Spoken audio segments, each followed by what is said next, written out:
course information. This is the course description about this subject.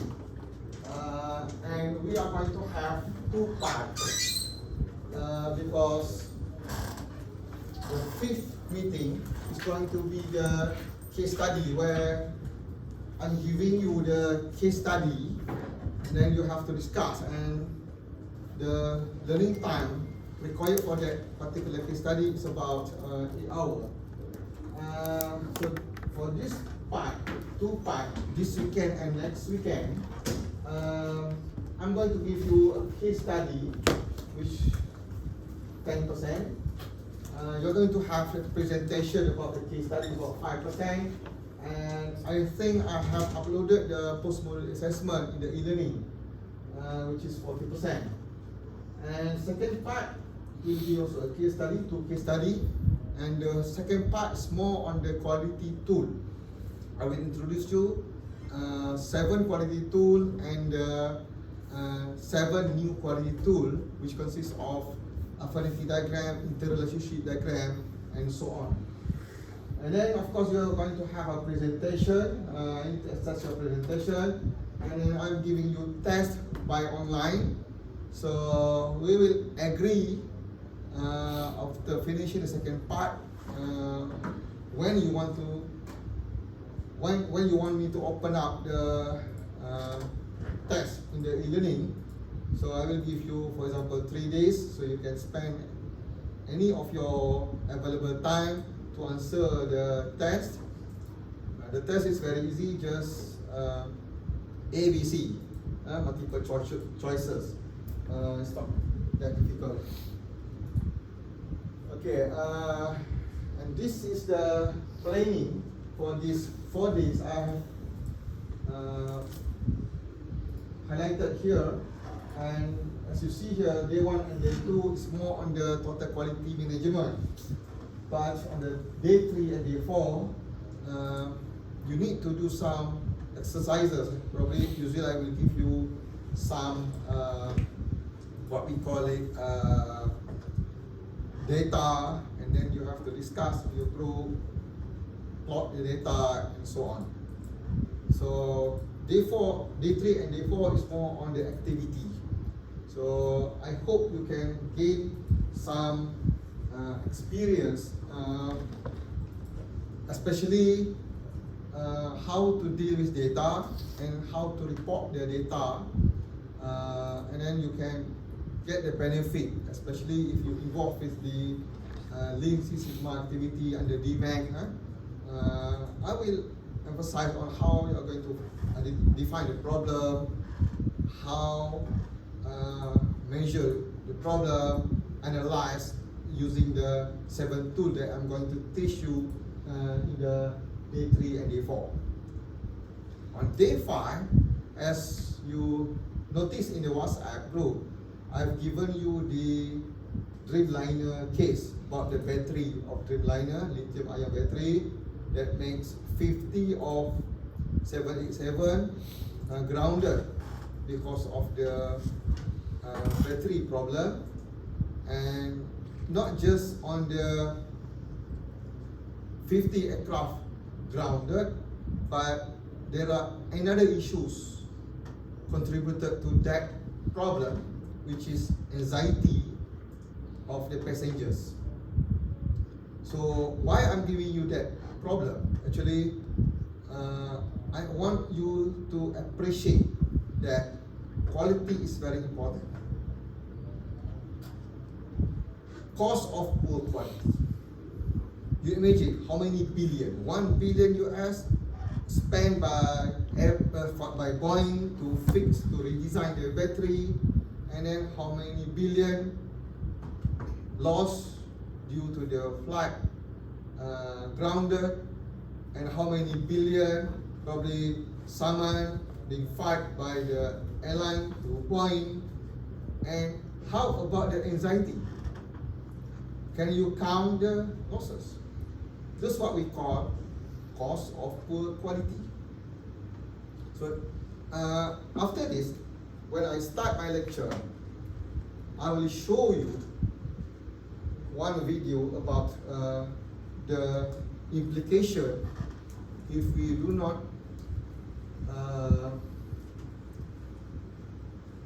improve our quality. So this is about the courses what we are going to cover in this 4 days. And as you see here, CO1, CO3 and so on, this related to your course information. You can open up in your e-learning. Okay, now I would like to open up the slide. This class.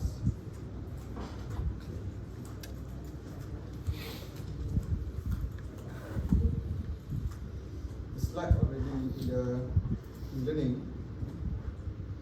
but for the purpose of this class, I have to improve the slide. So this is my delivery.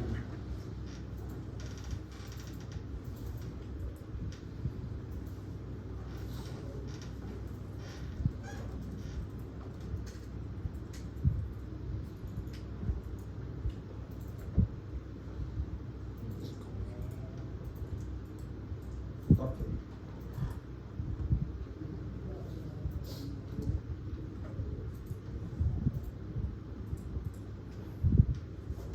So this is my name, as you know. I'm not going to introduce myself because most of you already know me. You are from Kellogg's, and you? I'm from the oil and gas industry. What? I'm from the oil and gas industry. Oil and gas industry. So you're working over here or platform? Previously was on the platform, but now back to the office. Back in the office. Yeah. I will be doing the role of project risk management. Project risk management. You? I'm a civil engineer specializing in the water engineering field.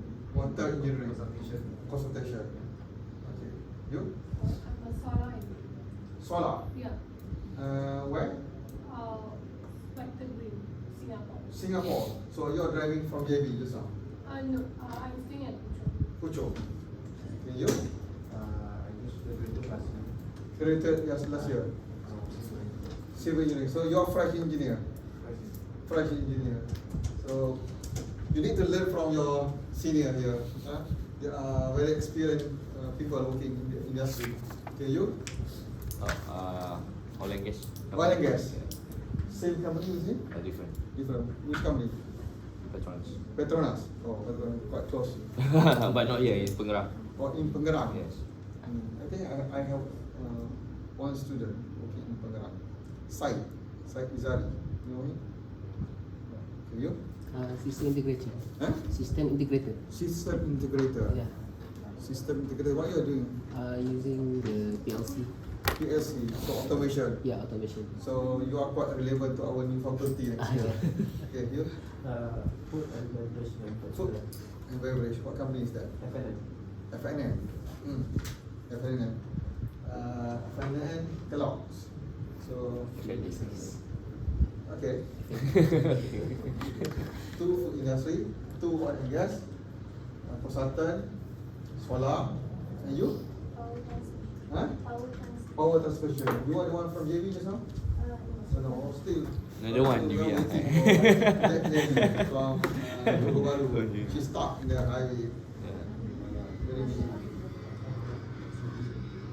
Okay, you?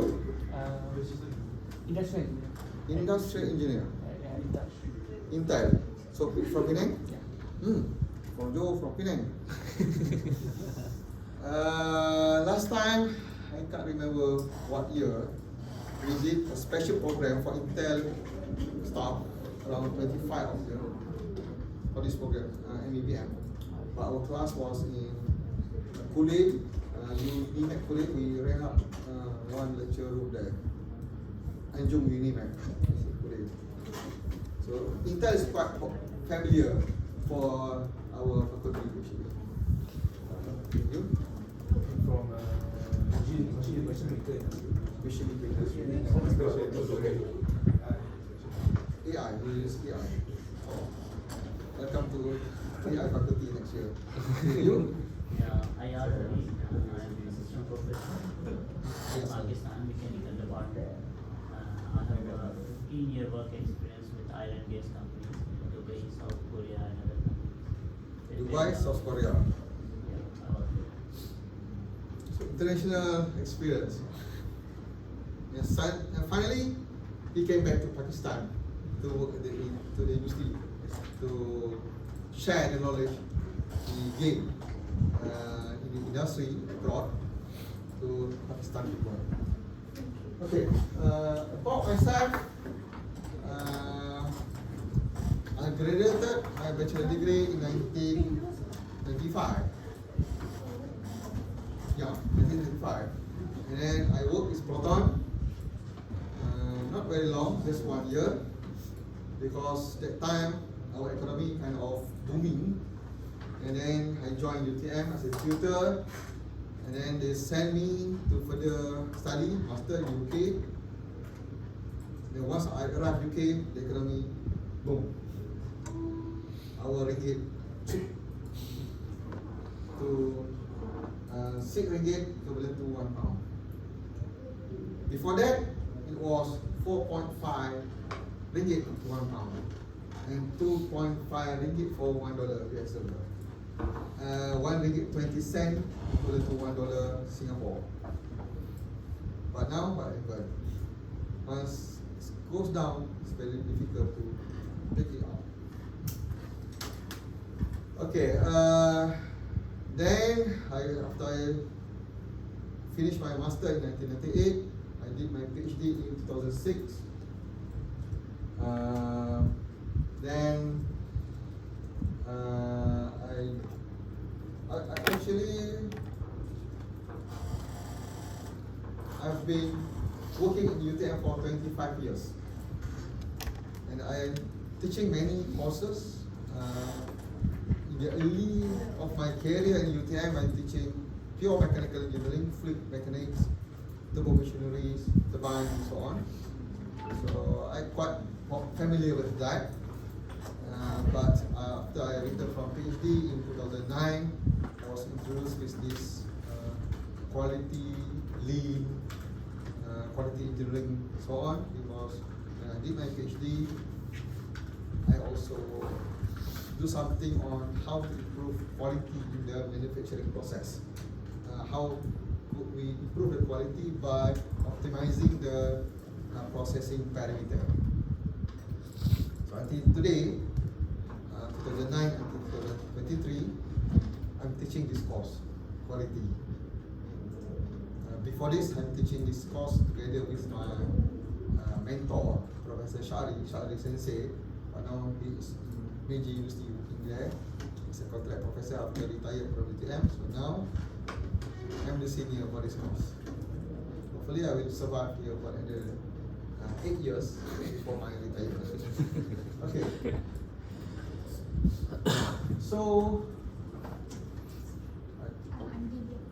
you're from Delhi.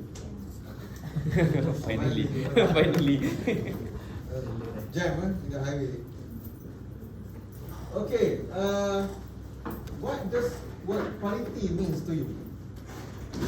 Please, in my class, I want you to speak rather than I am lecturing or mumbling. So what is quality? What is quality? What does quality means to you? Reliability. Okay, reliability. Okay. You accept that, reliability. If it is reliable, then we say it is quality. Probably we buy one shirt or probably shoes. Of course. I'm using these shoes since 2013 until today, so almost 10 years. So it's reliable. So it's quality for me. You buy a car, it's reliable. For example, you buy Toyota, reliable. You don't have any problem driving that car until you're going to trade in the car because you want to buy another new car. So reliable. Why else? How the quality means to you? Cost. Cost? Yeah. Cost. Why quality?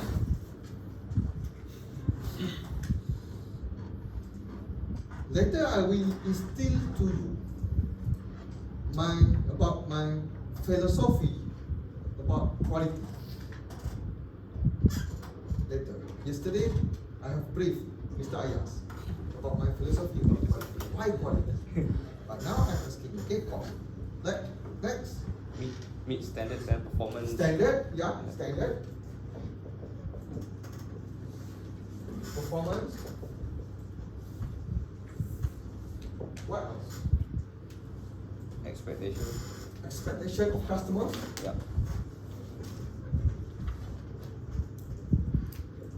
What else? Satisfaction. Okay. This is satisfaction. Customer. Certain characteristic. Yeah.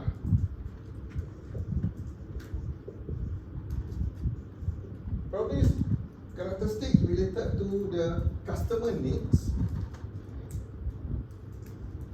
For example, function needed by the customer on the smartphone, for example. Probably characteristic that we need on the laptop, car, anything. What else? No defect. Huh? No defect. Defectless, yeah. Zero defect. Zero defect. And cost. And standard performance. All this is related.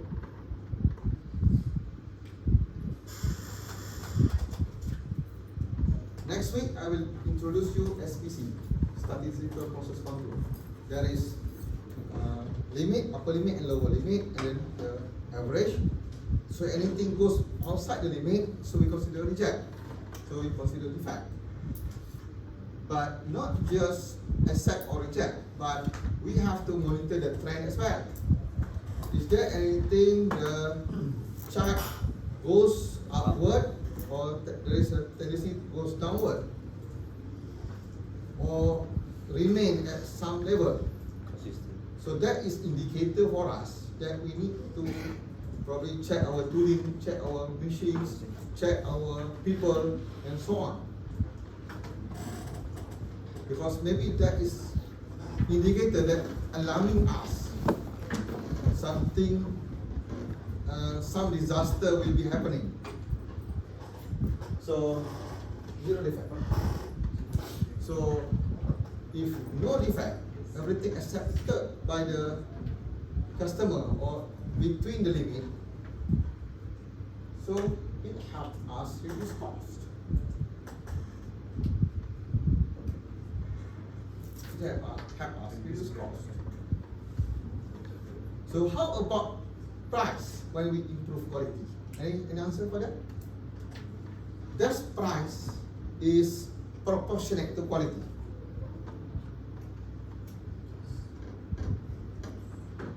No. Okay, let's make a comparison. So optimize. Expensive shirt. Just give a brand, whatever brand. Any brand that you bought from Isetan, considered expensive, then you can wear it. You are happily using it. But there is another shirt that is prepared by the tailor in Complex Pertama Complex. But still you satisfied with that, and then you can wear it until you get boring because your body didn't expand or probably didn't shrink. So expensive and cheap. Of course, tailor just cheap, not expensive compared to the one that you bought from Isetan PLCC. You still satisfied, still reliable. This price indicates quality. Is the price proportionate to quality? Okay, car, for example, Toyota car, as opposed to Rolls Royce. You know Rolls Royce? Rolls Royce built car to those who have no problem to buy the car. Any price they will buy.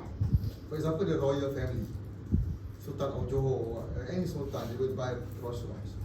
Even the dashboard, whatever grain you want for the dashboard, for example, you want wood grain, they will go to the jungle, find out the trees, and then cut the tree for you and make a dashboard for you. Seat, leather seat, what kind of leather you want? If you want horse leather, you can go to Kazakhstan, buy horse leather and make a seat for you. That's Rolls Royce.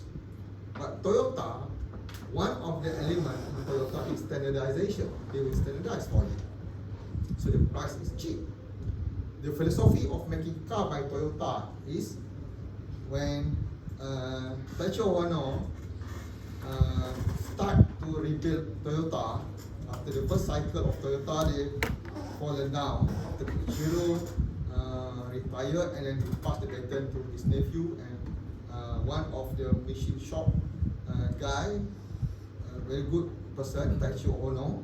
Then they built up the Toyota, and Taicho Ono said, we want to build a car at the cheapest, at the lowest cost possible.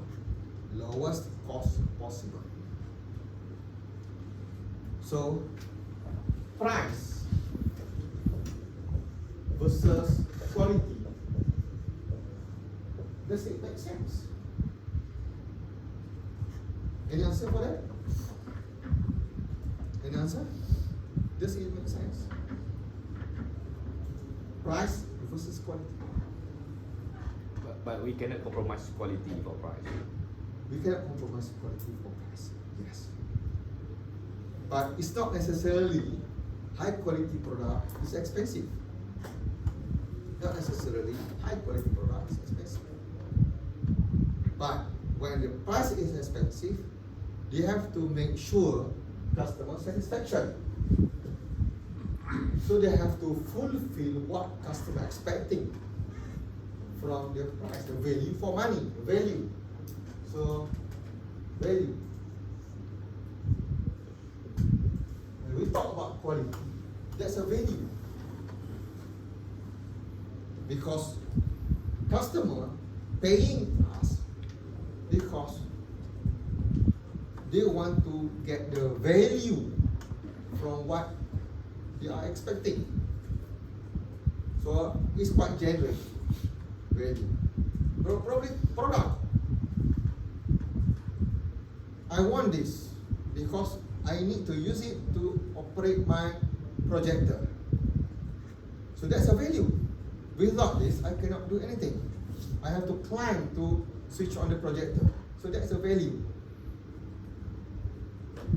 I want to stay in the hotel because I'm traveling to Penang.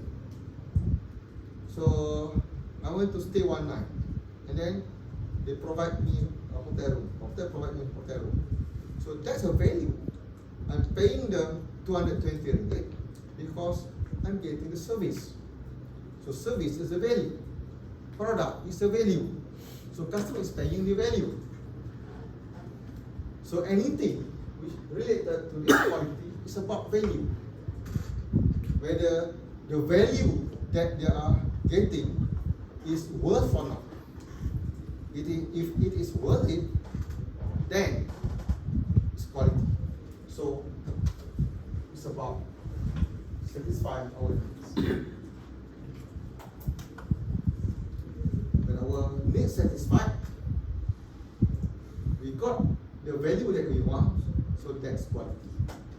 Any of you didn't agree with me, so you can argue, no problem, because this is active learning class.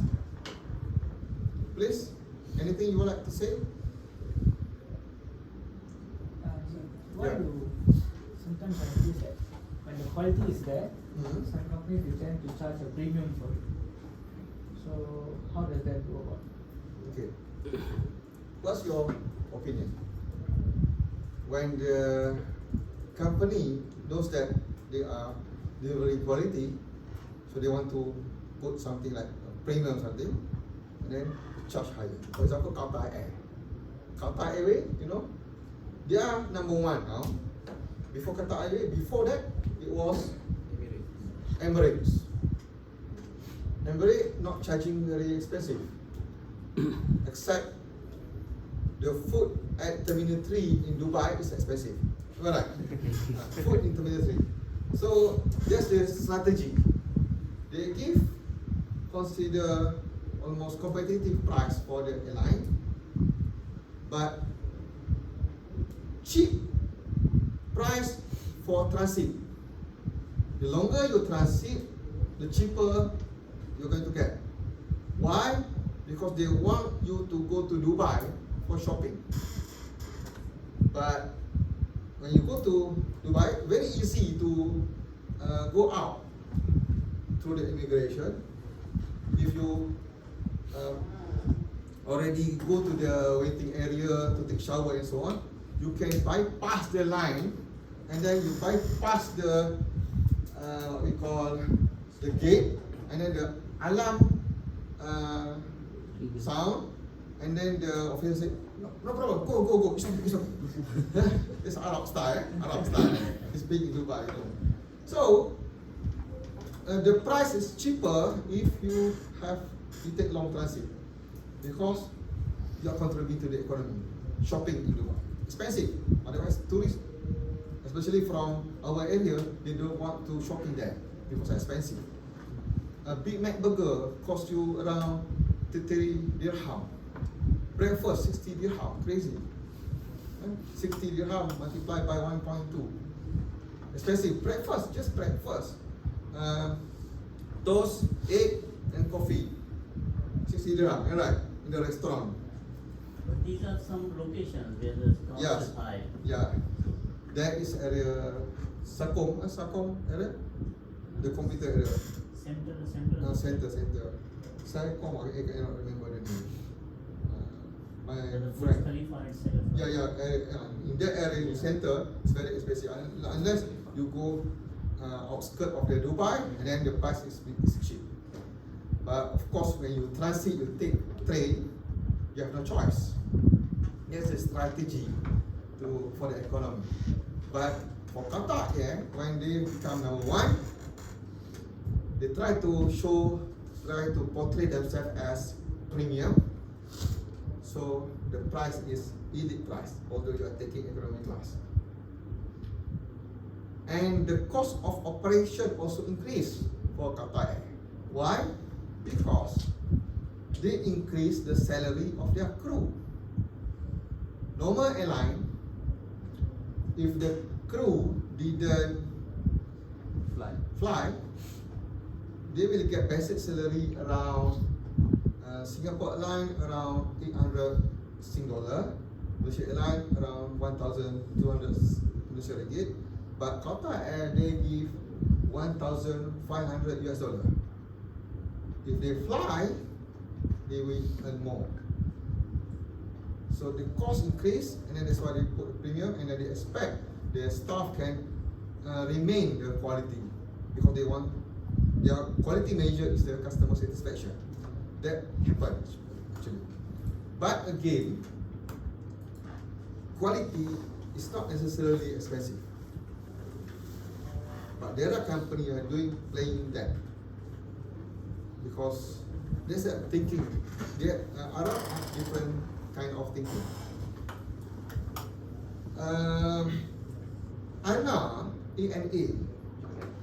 All Nippon Airways, and Japan Airlines, they are providing good quality as well, especially the cleanliness with the omotenashi. Omotenashi is like Malaysian hospitality. In Malaysia we have MH, Malaysia Hospitality, but in Japan we have omotenashi. Omotenashi is a Japanese hospitality with a Japanese value. So the main important element in omotenashi is respect people and cleanliness.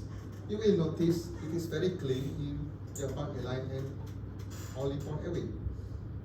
Very clean. But still stingy. That's the culture. Stingy. Actually, I'm working with Lin so many years, and one of my colleagues also from Toyota, but now he resigned, he joined academics. I started to introduce with Lin since 2009, but until today, after how many years, 2009 until now 2023, in 2023 I start to realize that what is Toyota way philosophy? Yeah, to make people happy, to make customers happy, to make employees happy, and then the company got more profit, and then they share the profit with employees. But there was one incident that my friend Shari Sensei, he's living in Japan, and when he visited one area, then he met one Japanese, and then that guy said he retired from Toyota, and then because we are quite familiar with Toyota way, and we have been to Toyota factory many times in Nagoya, so when we met people from Toyota, we quite excited to talk about the good thing about Toyota, and that old man just listened, very relaxed, and then finally he responded that there is a dark side of Toyota. There is dark side of Toyota. Similarly, when we talk about Japan, in this course, you will notice that about the quality knowledge after Second World War, the quality knowledge comes from Japan. You just name Deming, Joran, Crosby. Actually, they are building quality in Japan. And Dr. Ishikawa and my teacher, Genichi Taguchi, myself and Dr. Rosita, we learn direct from the family of Dr. Genichi Taguchi about quality. So, quality, after Second World War, you learn from Japan. Many of the tools that I'm going to teach you from Japan, but before Second World War, they are from US. But it's good, actually. You can see the Toyota production system is good to give value to customer, give value to the employee. But there are people in Toyota, they are not satisfied with the Toyota culture. Why? And also the dark side of Japan. You learn about the teamwork and everything, seems like they are good, they are ID, but there are the dark side of Japan. But they are human. So from there I start to realize that Toyota production system is about stingy. Reduce cost until we cannot reduce it anymore. Reduce price. You imagine Pokka drink in Japan, the price of Pokka drink remains the same as the price in 1985. Although the inflation increases, but the price of the drink still remains the same. How they manage to do that? It's a Kaizen principle. Kaizen. Kaizen. Not Kaizen. Kaizen. That's Japanese pronunciation. Kaizen. Kai. Kai. Improve. Zen. For better. Improve for the better. So the Kaizen philosophy in Japanese organization never stop. So they improve. So eliminate muda, muri, and mura.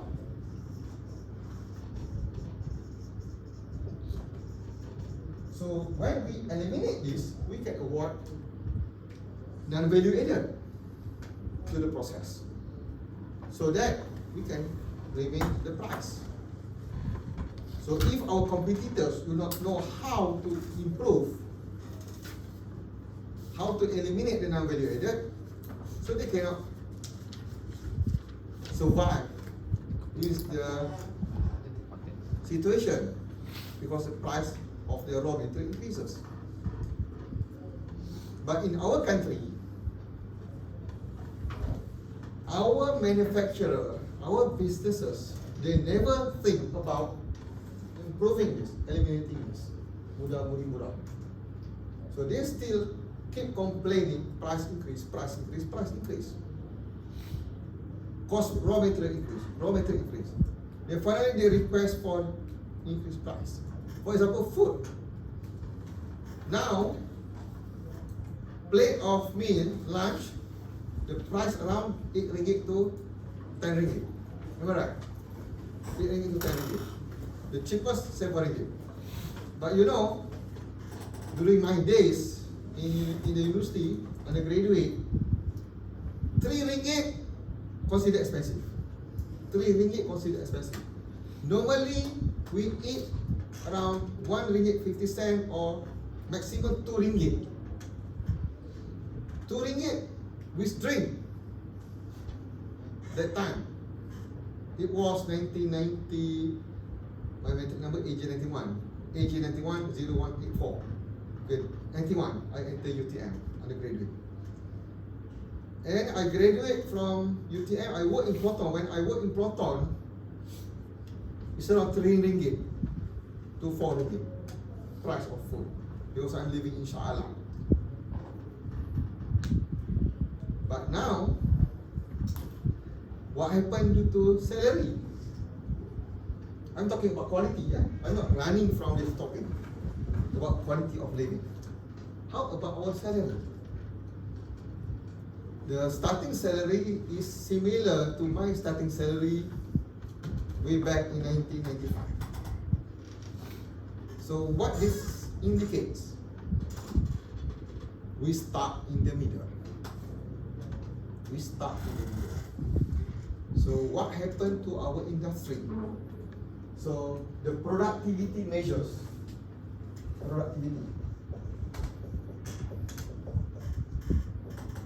What happened to our productivity? Do you notice that? What happened to our productivity index? For the past 5 years, Najib, when he was the Prime Minister, 5 years, last 5 years, or more than. During Najib time, he also alarmed this. Our productivity declining.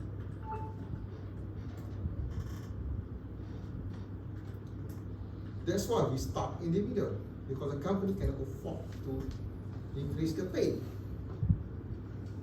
Because productivity pay is proportionate to the productivity. Why our productivity declining? Although we can see from the Bank Negara, from the National Central Bank, we have a lot of export, but not that high. If we were to compare import and export, our import is more than export. That's our problem. So that's our indicator that we are having problem. We have less export than import. We are importing so much, especially the food. Food we are importing from this country, Pakistan, basmati rice. Food we are importing. Without importing food, we cannot survive. Our paddy in Sikinchan, in Kedah cannot feed us. It's not enough to feed us. What else we are importing? A lot of things, especially food. So that's a problem. So another problem is the talent, young talent who really work in the productive sector. How many of you want to work in the manufacturing? I don't know how many of you. Working in the manufacturing company. You want to work? You are working in manufacturing. Where's the location?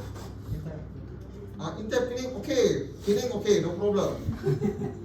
I've been to Intel. Comfortable. I was in Lafarge. Huh? Lafarge. Lafarge, where is It's it? a cement production. Cement production, yeah. How do you feel? The environment, working environment. Nice. Okay. Nice, okay. Yeah, because cement. I think because it's Lafarge is a multinational company. It's come from Because France. multinational. Yeah. But how about if you work in Negeri Sembilan Cement? Sima. Sima. yeah. In Seremban. something. Yeah, I got offer as well in the Sima. yeah. I went there. Yeah. I think the culture How's is. the environment like? I Is it think, comfortable? so I for the think young people the to worst work? case, I saw my friends, even the PPE, they didn't get the PPE right. So Uh-huh. that's culture was there. Then maybe there's not provide the right PPE. So the culture towards the qualities of safety is quite low. Safety. Yeah. And I work in Proton. During those days, I think okay in Proton. Maybe Proton is a big company, GLC. The facility, the package they are giving good, okay, including maternity benefits, hospital maternity benefit for the wife. So good. But how about SME? Even Panasonic. Any of you experience working in Panasonic? Shah Alam? I cannot explain tell more here. Because it's recorded. But yeah, the quality environment working, because people working in the company is also called customer. You are internal customer, and another part of customer is the real customer is the one who buy the value, who is buying the value. So if the internal customer not satisfied, so how they are going to give satisfaction to the external customer? That's the issue. So if you ask young generation, they don't want to work in the private sector because of the work quality environment. Is it because of the leaderships, poor leaderships?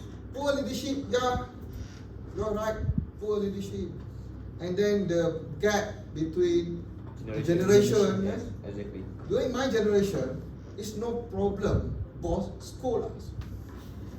I have many stories when I would like to share when I work with Proton. Now, people working medical graduate, they don't want to work as doctor. Why? Because of the gap. Because the way the baby boomer teach the junior is different than what junior expecting. Expectation, correct. The expectation different. In manufacturing industry, scold is common. Give high voice is common. Even in the hospital, doctor, senior doctor, the consultant, they want to teach the junior doctor, they will scold. Quite harsh, how they teach. Because that's how they've been educated. So maybe generation gap also a problem. And many of our young generation, they like to work in the company that is close to the MRT or LRT. And comfortable environment in KLCC and condition and so on. So that makes another factor that makes our productivity declining. And another thing is the STEM grading. STEM, science, technology, engineering and mathematics graduate. Young generation demotivated to learn STEM in the university. Any of you father or mother here, don't you notice that your child standard 3 being introduced with algebra, that during our days we learn in form 3, Janjang arithmetic or arithmetic progression being introduced in standard 6. During our time we were introduced in additional maths form 4. Is it crazy? to test acid and non-acid, alkali or acid or neutral, using litmus paper. My son, standard 3, did experiment for that. So now, what is the purpose of schooling? To give motivation. School is to give motivation so that they're being motivated and then they take up their tertiary education, especially for STEM. That's the purpose. I remember during my days, there are my friends who like to further their study in chemical. I like to study in physics because I love physics. I like to study mathematics because I love mathematics. Because they've been motivated by the school syllabus. But now, all boys or girls, they don't want to take up STEM because they know it is going to be very difficult. Is it because of no, I get a different view. Is it? I think the syllabus now is changes. Yeah, I admit it's quite harsh. It's quite difficult. But in terms of teachers and schools oriented that love to result oriented rather than progress oriented, they prefer that okay, if you this kind of syllabus, everyone must score to this kind of syllabus. So they cannot appreciate the failures then. So they're supposed to expect the failure because you just change the subjects. Alright. So I think it's the teachers and the school actually must appreciate the failures and follow the progress. Instead of very result oriented, you must get A for mathematics, you must get A for science. So That's that why becomes now pressure. they no longer have examination in school. Yeah. I think they start moving towards that. But teacher as well and parents as well should admit that result oriented during examination, I think it's no longer. And our society also discriminate Yeah, who didn't get yeah, status. about that the reason why the student get pressure. But what is the implication? Our productivity decline. So there's a lot of issues in our country. I'm sorry, I have to tell you about Malaysia. Then I'll come to Malaysia. Japan also they have problem. They are facing same problem like us. Their digital index. Have you noticed the digital index of Japan is lower than Malaysia? But Malaysia thought Japan is better. Better in some sense, but they are still manual. Many of them are still manual. The government still operate manual, you still operate manual. Still, you have to fill out the form.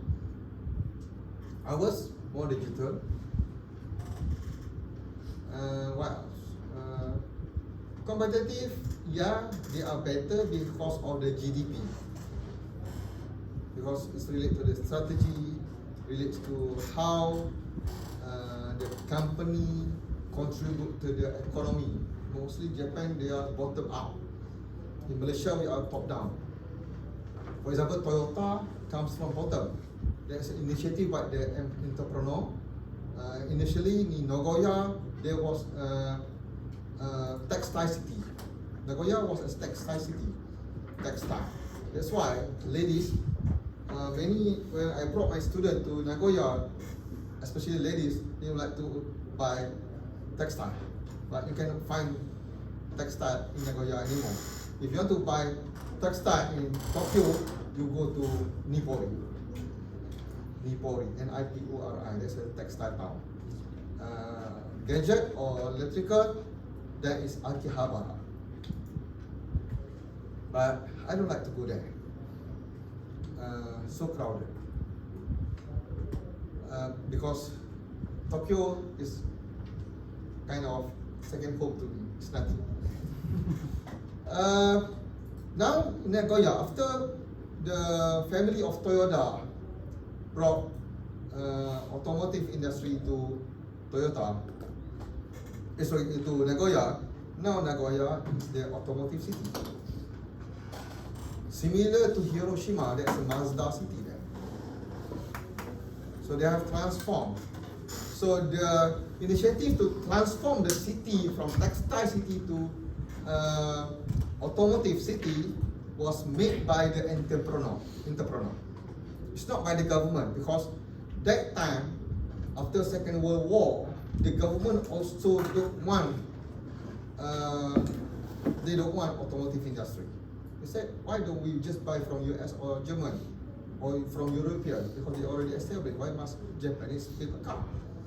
But the family of Toyota said, Keiichiro Toyoda, he said, later Japan will going to have highway from Nagoya, the first highway of Japan from Nagoya to Tokyo. So we want Japanese car on our highway. So that's why we start to build the car from scratch. Have you seen the video? Yeah, that's the history. Yeah? Okay. So the initiative comes from the bottom. In Malaysia, from the top. And the entrepreneurs always following what the grant or program set by the government. So usually in the ministry, when the program established, government expect there is a momentum by the industry, by the player to move forward. But our scenario in Malaysia, when the government stop that program, everybody stop. And then they will hunting another program, and then we will follow another program. And then we have no progression. So that's why we start in the middle. Why we never learn since the Never learn because the entrepreneurs, they are lazy. Because they always think about quick ROI. Return of investment, quick ROI. When I assess industry, especially SME, there's a gap between young generation and old generation. The old generation always want quick ROI. Okay, I'm giving you this much. Where's my money back? They ask the third generation or fourth generation. And fourth generation also think about future, progress. IR 4.0. But this old man, I don't want IR 4.0. Why must computer? Why must computer? Why do we do it manual? 40 years I've been doing it manually. Together with your grandfather. But now you expect digital, expect to use AI. What is rubbish AI? So there's a gap there. So how could we progress if this old generation is still there? Generation gap. Similarly to politics. Sorry, We can edit it. I can We can pause. if our ROI is so quick, right? Why the industry refuse or do not want to pay the employee higher with time, right? If you know your ROI now is high, right? It's not ROI high. ROI is low, getting lower and lower because of the cost increases, and they didn't improve themselves with Kaizen. They don't have Kaizen culture in their organization. So ROI, they expect quick ROI from their investment. But there is no Kaizen culture there, improvement culture. They want to remain as they are operating 40 years ago. There's a problem. There's no Kaizen. There is no Kaizen culture. Yeah, actually, it's mainly because of mindset of the generation. Mindset. Because we are user mindset. We have user mindset. Because this country, this Peninsula Malaysia, okay, this is Thailand and this is very small appendix. In the world over is like appendix, and then this is Singapore here, and Singapore is random. and this is west, and then they transit through Singapore going to the east. What does it mean?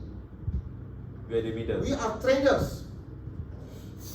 This country is for traders, not for the what we call it, innovators. Because we are just buying from the west and then we sell to the east, or we buy from the east, then we sell to the west. We are living like this since 1,000 years. Now we expect us to change Immediately. to become innovator. Forget about it, because innovator is over here. They innovate and then they give this to these people to sell to the West. We are good in marketing probably. We are good in marketing, we are good in selling, but we are not good in Manufacturing or producing. producing. Manufacturing we have problem because we have less raw materials. I spoken to my ex-boss, he was the one who started Proton from scratch. So one day when you want to start Proton, he made 4 or 5. One of them is my boss, and I still close with him. He retired from Proton already. And I asked him, Dato', what is your opinion when our Prime Minister, second time he ruling the country, second time appointed as Prime Minister, he want to initiate third shutdown. And then my boss keep quiet, he said, you know, when we make Proton, 70% of our cost is for raw material. 70% of the cost for raw material, majority for steel. And then we importing steel abroad, from China. And then how much we could sell a car? In average in Malaysia, the price in the middle, the price that Malaysia can afford is around 60,000 ringgit. If it is more than 100,000, it's considered luxury. It goes to the right hand side of the normal distribution curve. If it is cheaper than that, okay, no problem. But you can expect the not quality, the specification is lower specification. But 60,000, that's why Myvi is the most best selling car because price is around 60,000. So with this price, how much is it cost? Now you are importing the raw material and the ringgit declining, so because they are trading in US dollar. So how could you remain the price at 60,000 ringgit? So it's no way for our automotive industry actually. So we have to think other thing that we have a lot of raw materials local. Usually we get from China. Still we import. Example, in the industry, do you think we can? Furniture. So that's a problem. Because we start, we have difficulty to move forward. Depends on industry also. Industry, especially in Batu Pahat and in Muar. We went to one of the timber industry, furniture industry in Muar. You know how many container they export? Not 1 month, a day. 20 container a day before COVID. Export. Export, not for local. Export. 20 container a day. We assume if they work 25 days a week, so how many container? We just multiply. 25 days. Yeah. So that's our potential. Furniture. What is the margin? Good margin. I can share with you because we already signed the NDA. There is a behind story about furniture industry in Muar. Just now, Doctor talk about car. For companies, 70% is the cost Yeah. of the Raw material. So for furniture, could be 40, 30? For future, Furniture. For the Furniture. Furniture. furniture, actually, they just pay the landowner. For example, if you want to clear your land, then you pay me, I will clear your land and I will take up the wood for my industry. When I want to clear your land, you are not paying me, I pay you. But still cheap, around 10%. And the factory, they operate kind of traditional factory in the forest in Moore. So you how much it cost? Okay, I don't want to talk about that because there's some sensitive. I have a question because I'm from the oil industry. Yeah. So what about palm oil? Like, we are one of the exporters also, right? Yeah, we are one of the big players. We are exporting big amount of palm oil, especially to China and to Pakistan as well, to India. But we have conflict, also political conflict with India and European Union. We have issues also, but we are surviving with that.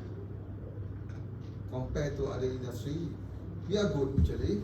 But Indonesia is always our close competitor because their cost is far cheaper than us. In Malaysia, when we talk about Malaysia, our cost always high. Now we are, what we call it, we have problem with the minimum wage. We have to follow the guideline given by the government, but our performance didn't improve. So how could we fulfill the minimum wage requirement? 1,500 ringgit minimum salary, and how much we can give to the graduate? Still 2,000 ringgit. because we do not have this culture, Kaizen culture in our organization. So in this class, I will emphasize on this. Improve, continuous improvement. Maybe after you finish my class, you think that you want to do the improvement. I can tell you the true scenario that I'm facing with my client. It's a multinational company, somewhere around Klang Valley. When we improve, we propose for improvement. There is objection from the shop floor, the production department. They don't want to improve because they are already in the comfort zone. Okay, talking about continuous improvement culture, it's not just problem in Malaysia actually. Not just in Malaysia. I'm not saying that Malaysia, we have a problem. It's problem in all industries, especially when we have human being working in the industry. What does it mean? You think Japan is so excellent? No. I can show you one SME. They are still traditional. They are making scissors, but they still have a lot of muda. The kilang still tergabung, but they have the craftsmen who make the scissors, and they are selling the scissors abroad to the US, and the price of one scissors costs around 900 ringgit. Joel, the brand is Joel, Joel, something like that. You can Google in the internet, Joel. But the company is still traditional. Don't talk about link to them, because they are already 100 years factory. There are many factories in Kyoto, also traditional, more than 200 years. So they have a lot of problem as well. And many of their problems also similar and sometimes worse than us. So we are still okay. So how to solve this problem? Industry 4.0. We try to reduce people, but we remain the people with brain in the organization. Then we like the automation, Internet of Things, artificial intelligence to do the production, so that you can improve. Okay, that's my first slide about definition about quality. Okay, let's watch this video. One of the most important ways to realize our vision of becoming the power base for sustainable growth and development is to embrace, integrate, and entrench quality in all phases of our project lifecycle.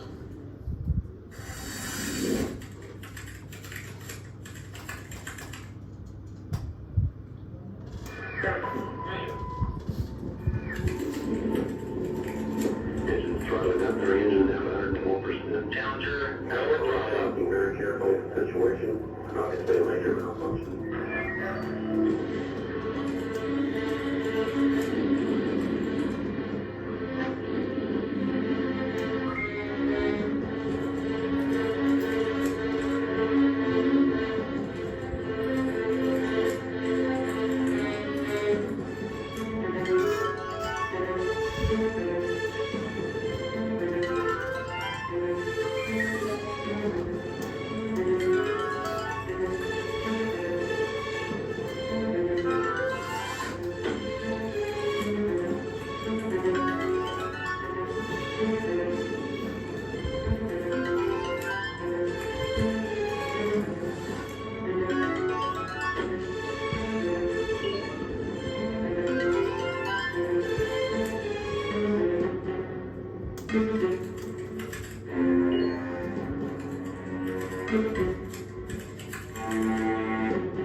Nancy and I are pained to the core of the tragedy of the Shuttle Challenger. This is truly a national loss.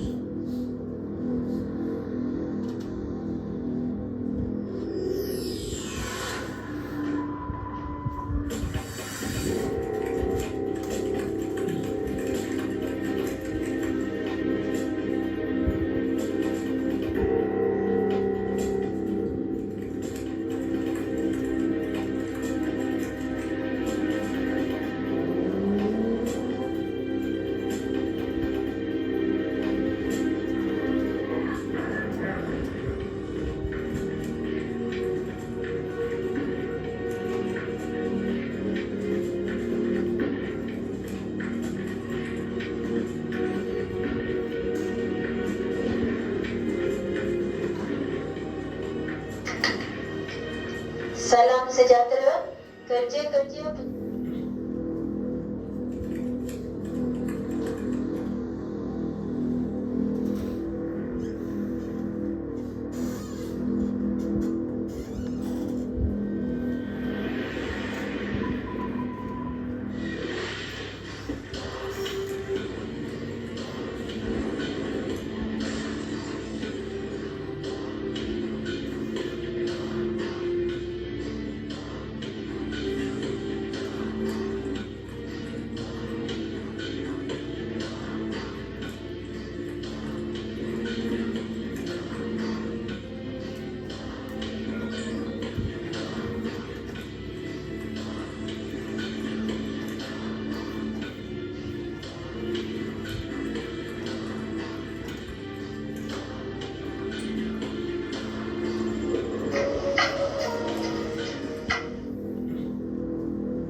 Kucing.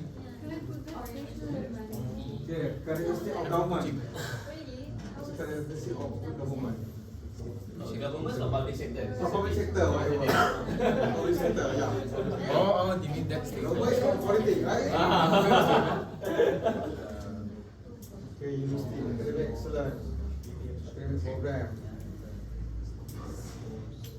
Accreditation, recognition, probably falls under university. Okay. You can Google, ask ChatGPT. You can ask ChatGPT or Bard or whatever. And after this, you are going to share what your finding with your group.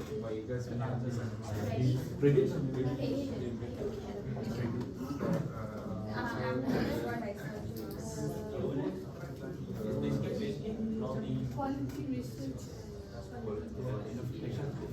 Also,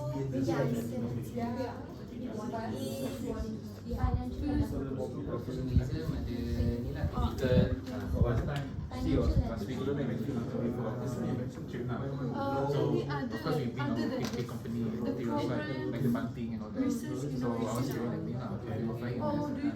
So you know kan usually the baggage is a swivel style. And then now they changed the oversized baggage with the so they said that I need to send it to the side now. So I went to the other side and there's a staff there, but it took me a while to environment to do that. Okay? Okay guys, you can just stand up, okay? No problem, necessarily you have to say. So, who would like to share first? Okay, please. Align. When you present, after you present, if you have something you want to say, you want to critique, please critique. As long as you make noise, will be more than happy. Okay, please.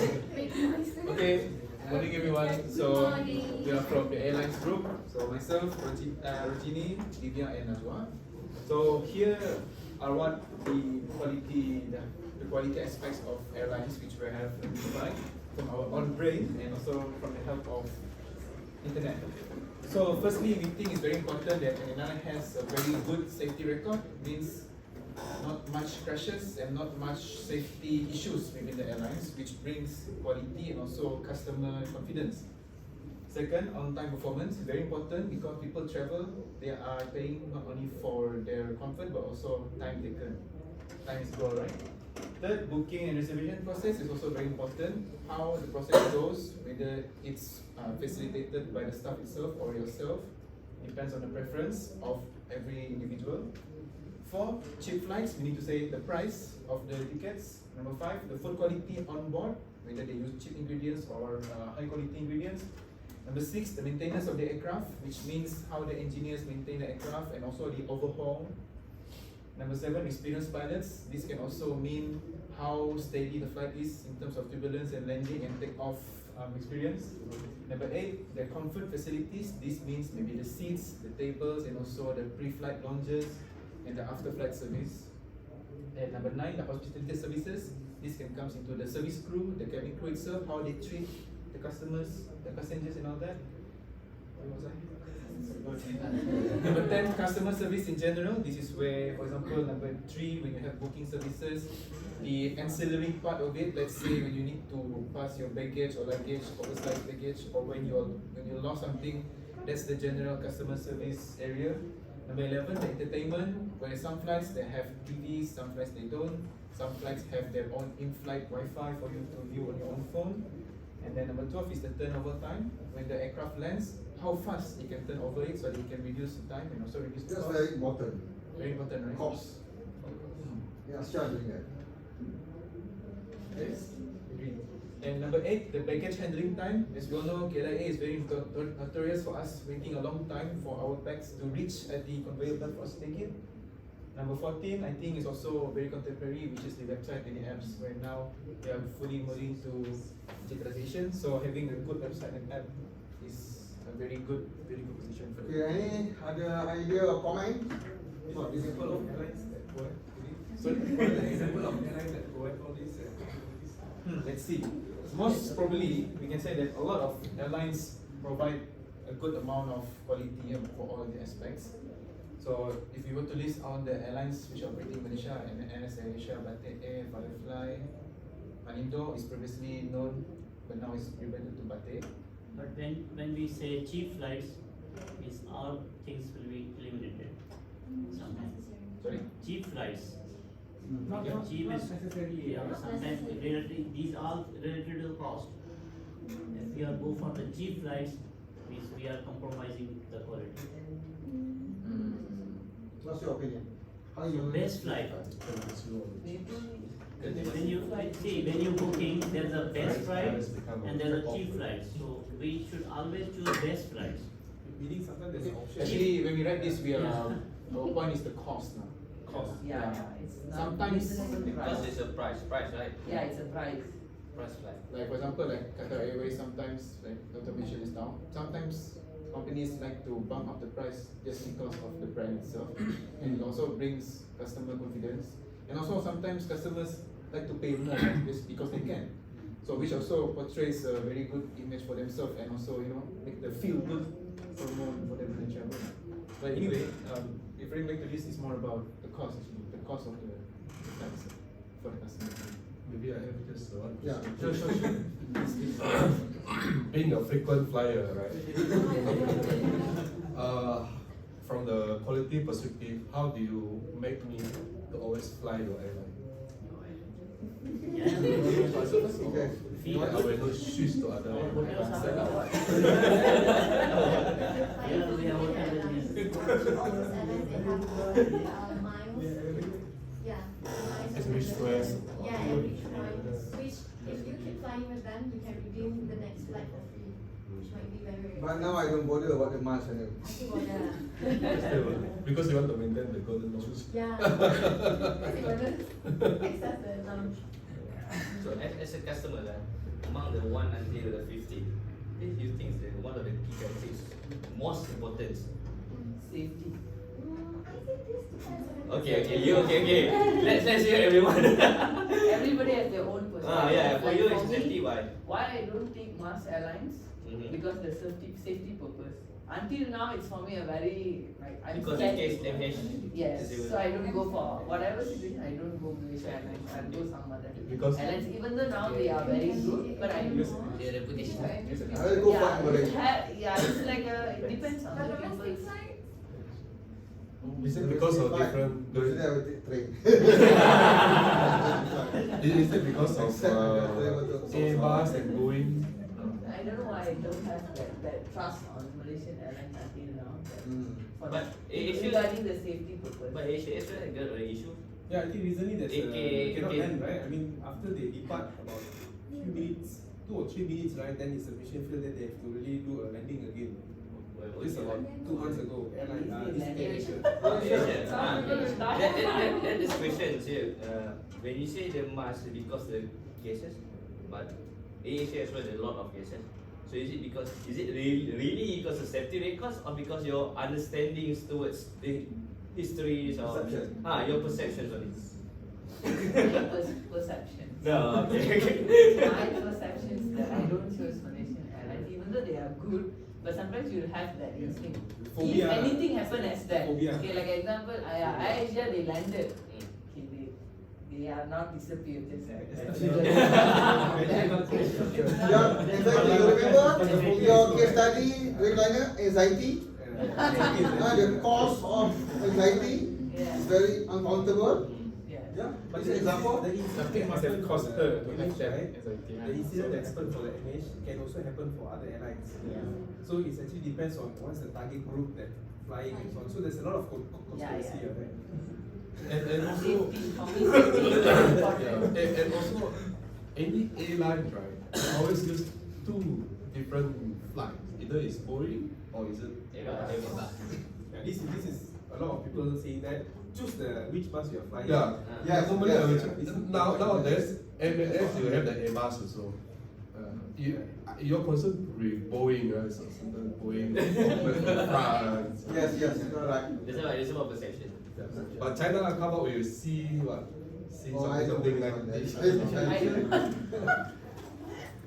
I will choose A50. A350.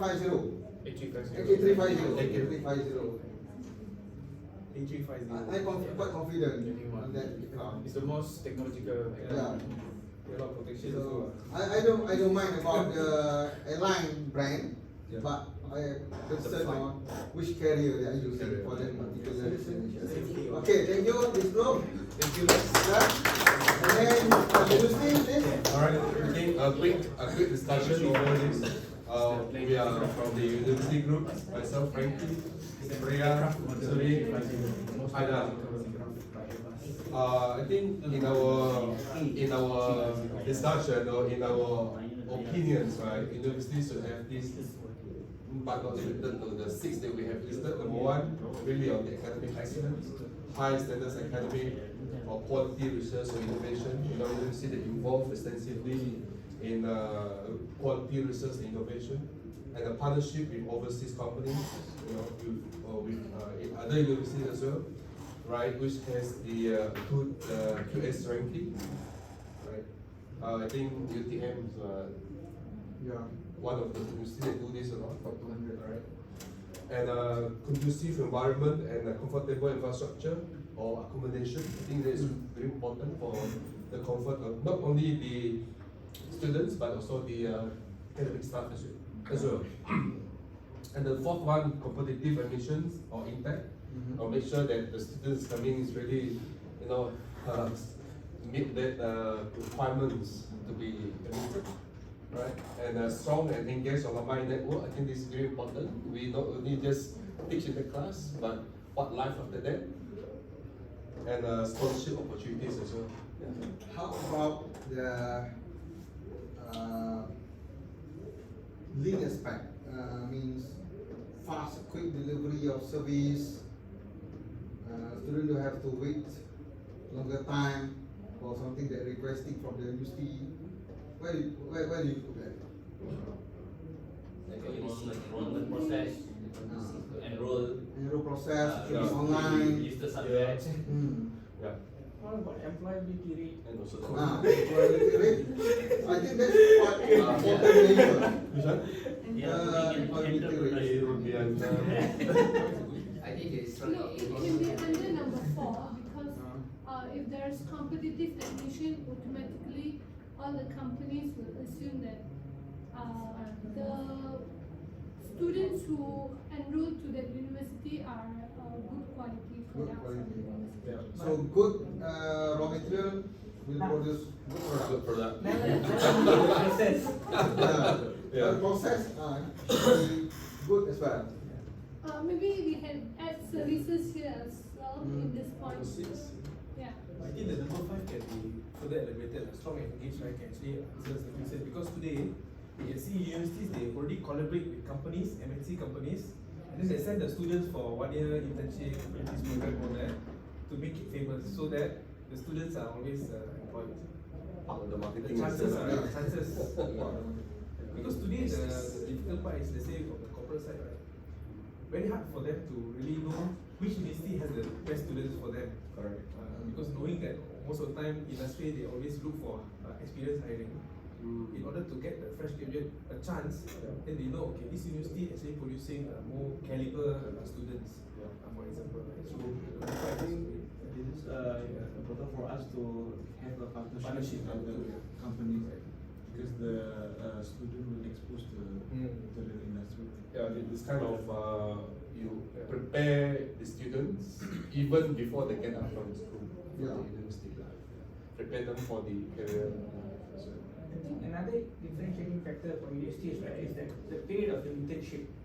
Like I noticed that government universities only have 3 months internship, and then private universities they send for almost 6 months. So they have more exposure. Depends on the accreditation. If the program once accredited by MBOD, minimum they should have 8-week internship. Minimum 4 months. 2 months. But the industry is preferable, the student will be long enough. I think the 6 months is Example, okay. UTHM. UTHM now, their internship is 1 year. And also it's Before the you last time, before you time. the last semester. That means the student on the last semester, they go for internship straight away can Straight away work.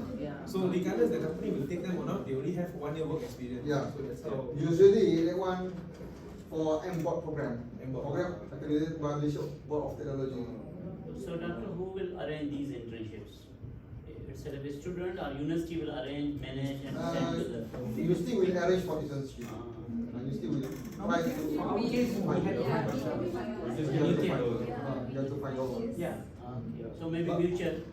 Well, last time during my generation, the university will give you the letter of consent, right? Yeah. Then you have to find out. Then we need to apply ourselves. There's a training as well Yeah, for you to communicate with the company. Correct. Then all the communication will be done by yourself with the letter from the university or from the faculty. So I realized that I think UNIMAS, right? Recently they I think probably changed a little bit. They used to do the industrial training on the 3rd year or 2nd semester rather than the 4th year for engineering courses. But I think they switched it around. They want to do the industrial training at the last semester. So like somebody said, yes, all right. The moment Engineering you courses cannot do the internship Last semester. Last semester. Yeah. Because that's requirement by board. Final year. But board engineer, they want you to come back to learn after your internship. But board of technology, their thinking is different. They concern on the employability. They expect after the student internship can start work in the company. That's why UTM and UTHM, the student employability rate much better than engineering university like us. You have the continuity. Yes, yes.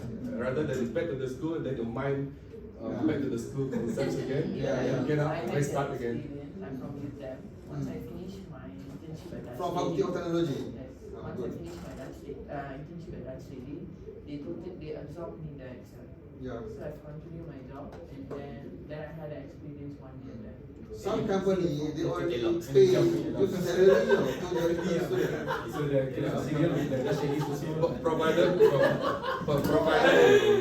provided you do well during your internship attachment. Yeah. Okay, thanks this group. Public sector. After we finish hotel, then we go for lunch. Okay, public sector please.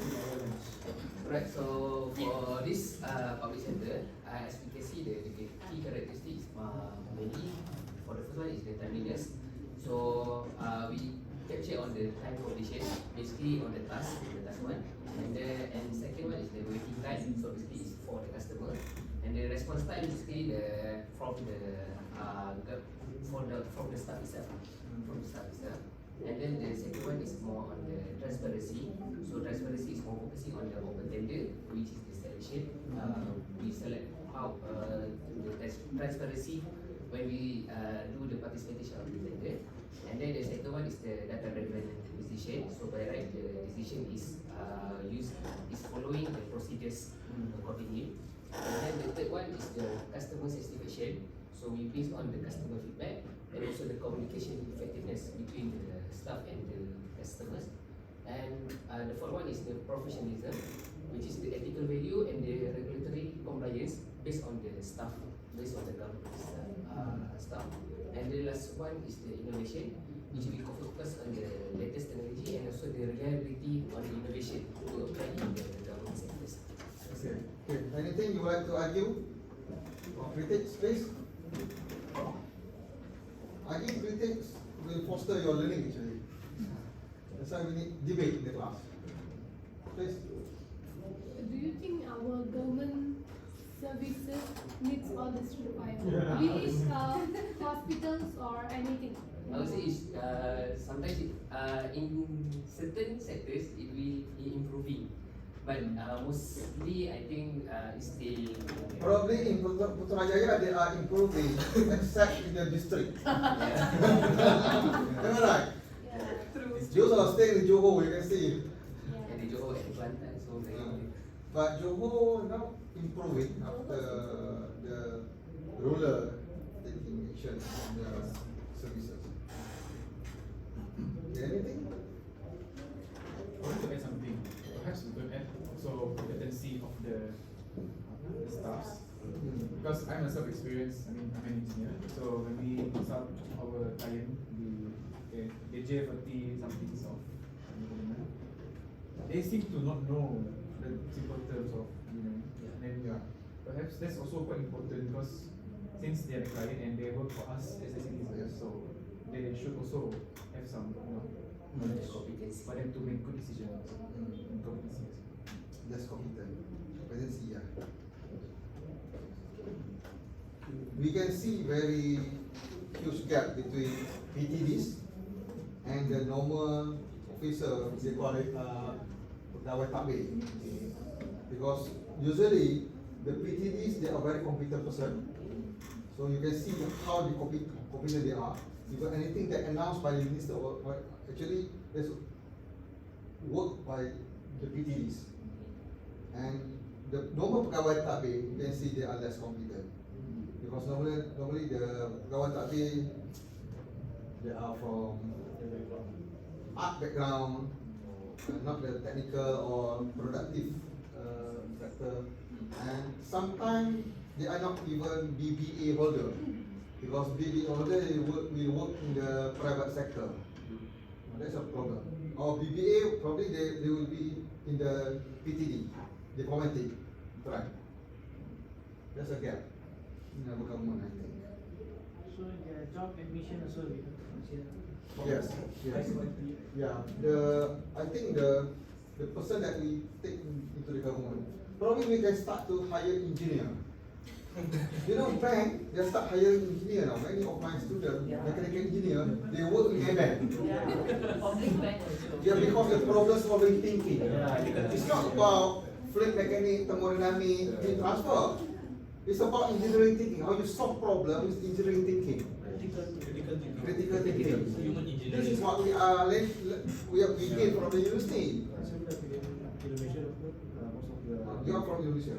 Okay, most of the bank employee come from the engineer. So most of the ITB graduate. ITB and ITB. That's a good point, Doctor, because it's not about bringing up engineers, but actually you see the concept, like here, right? Example, in engineering, let's say we work in manufacturing, right? We calculate the ratio. How many man needed, how many machine needed. Yeah. So they're actually fulfilling the capacity that, you know, the productivity, related to the productivity. Here we take example like just now we discussed medical, right? Medical, and for Malacca, GH Malacca has a lot of cases like this. Waiting time, people passed away. The doctor is not enough to. So how to solve that? They need engineer, right? Engineer can think that quantitatively. Yeah, mathematics. The quantitative part is actually required in order to know how many numbers, because we have statistics, how many patients, what cases. You know, in Malacca, for example, I'm using it as an example. I'm not this one. We don't have a cardiologist in Malacca Hospital, so they need to loan from a private hospital, and there's only one opening in Putra Hospital, right? So the patient that having a cardio, they are go by appointment. So when some patients, they need to queue like maybe 2 or 3 months, right? In order to know whether they need to go for IJN for the following checkup, they already know. The criticality, right? Yes. Person, right? Waiting time actually. So these are also the resource constraints that really need to be considered. So once we have the quantitative, right? Quantitative values we put on the public sector. Decision based on fact.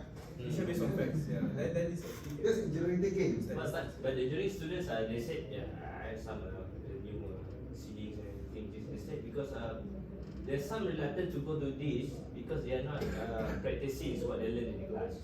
Yeah. So actually we can hire them, but in terms of acceptance yes, they accept or not, it depends on the So they have to adjust their thinking. Otherwise, we have another engineering module we call it human engineering. They're not learn about the machines, but they learn about the people. But when they're getting older, they will start to adopt. You know, myself, after I graduated from mechanical engineering, I was a pure mechanical engineering. I always think that engineers is always a profession, and I always think about machine, pump, turbine, conveyor belt, and so on. But after I finished PhD, I started to think about quality, about cost. Actually, when we learn engineering, it's not about calculate stress or thermal energy, heat or whatever. The purpose of we optimize those engineering, thermodynamic, fluid mechanics or whatever, is about to reduce cost. When it is efficient, cost reduce. So the engineering thinking that the graduate should bring when they go to the industry is cost thinking, not the megapascal, kilopascal, or joule, kilowatt, and so on. You got what I mean? Yeah, that's what. When I teach you quality, I always remind you about ringgit. Cost. Because we are dealing with business. If not business, you are doing charity also, we are dealing with I think that's the reason why the government sectors are quite low in terms of it, because they are not worried about the cost. Yeah. Yeah, because they are not running business, they are running the service. Yeah. Services. Yeah.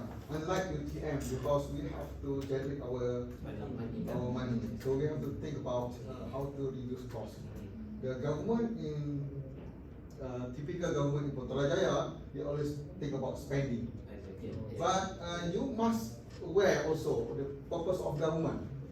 Government during crisis, especially during inflation, they have to spend more because they want to what we call the monkey, what we call it, catalyze the economy.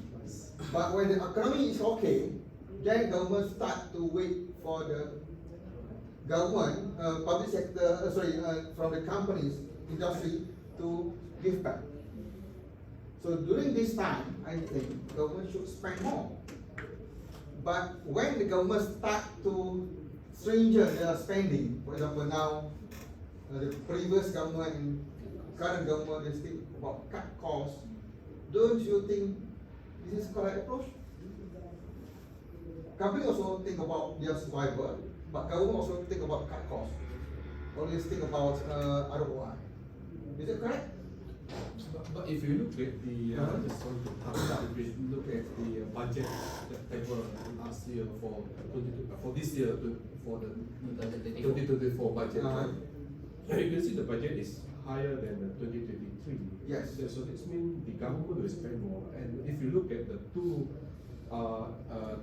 part of the budgets, you always have the capex and the opex. Yes. The opex is always higher than the capex.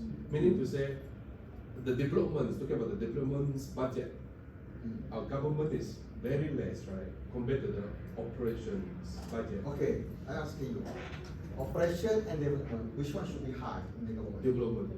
Development, because Yes. investment. Yes.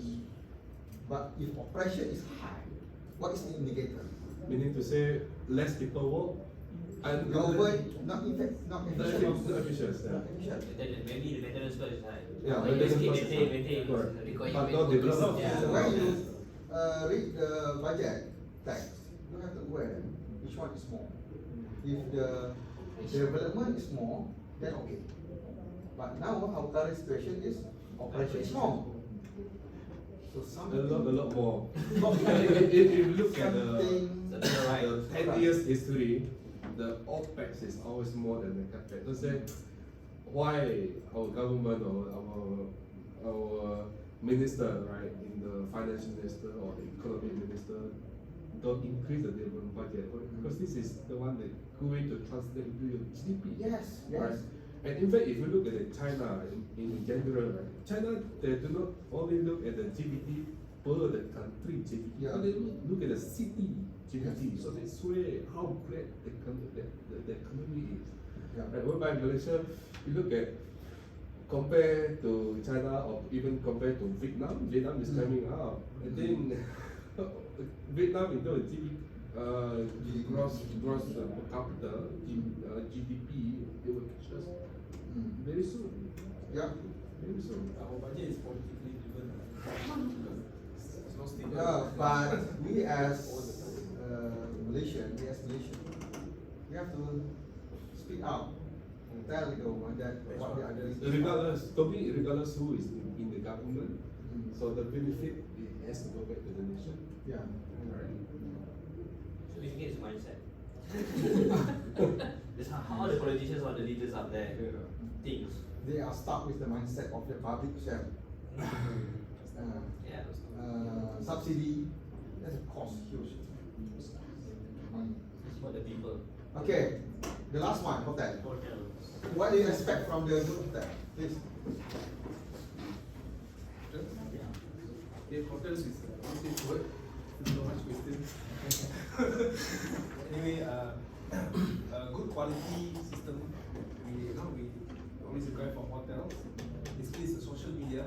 Okay, to actually promote what are the information, benefits, advantage. So if we see some of the ads, probably in YouTube's, right, example, some of the hotels they actually advertise, keep promoting on sales and so on. So this actually creates an engagement that we are here to serve you.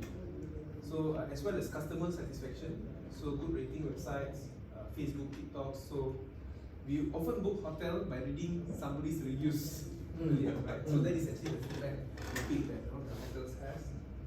Cost and benefit, this one I think quite aligned to what Dr. taught us earlier.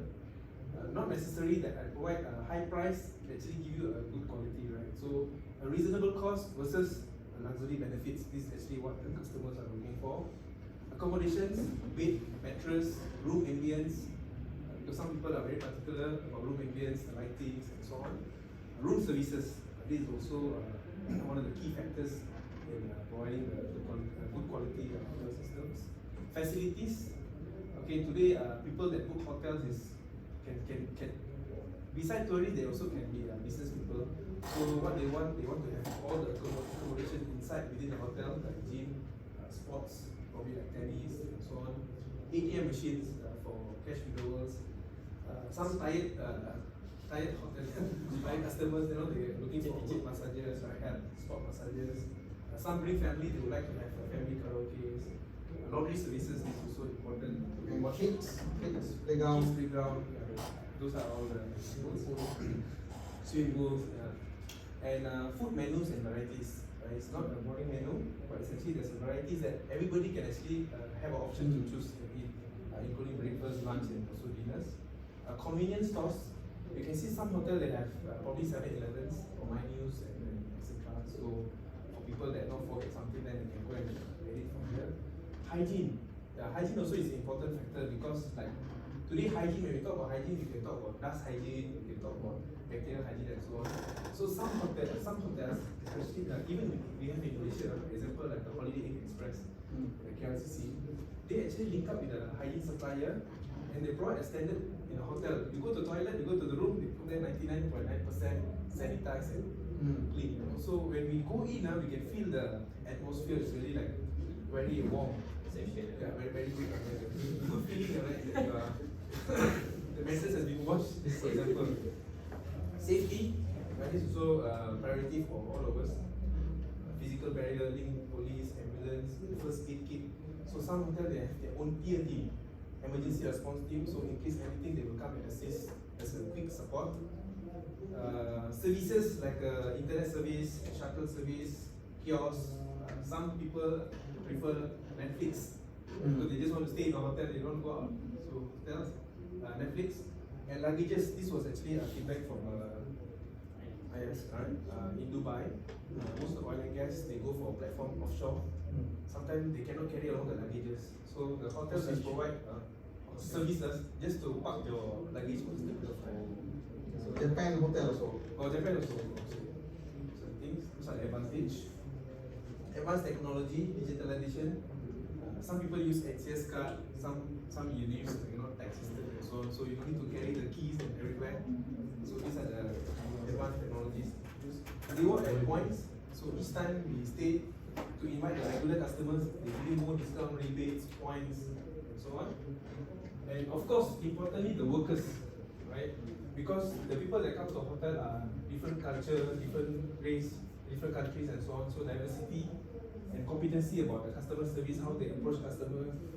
Actually, that's the important part because when you go to the lobby, when the customer service show a very like a Hulk face, you also feel like, wow, it's very bad. So I cannot work in the customer service. Yeah. So that's the engagement, first impression, right? When this person give a good impression, then all this automatically work.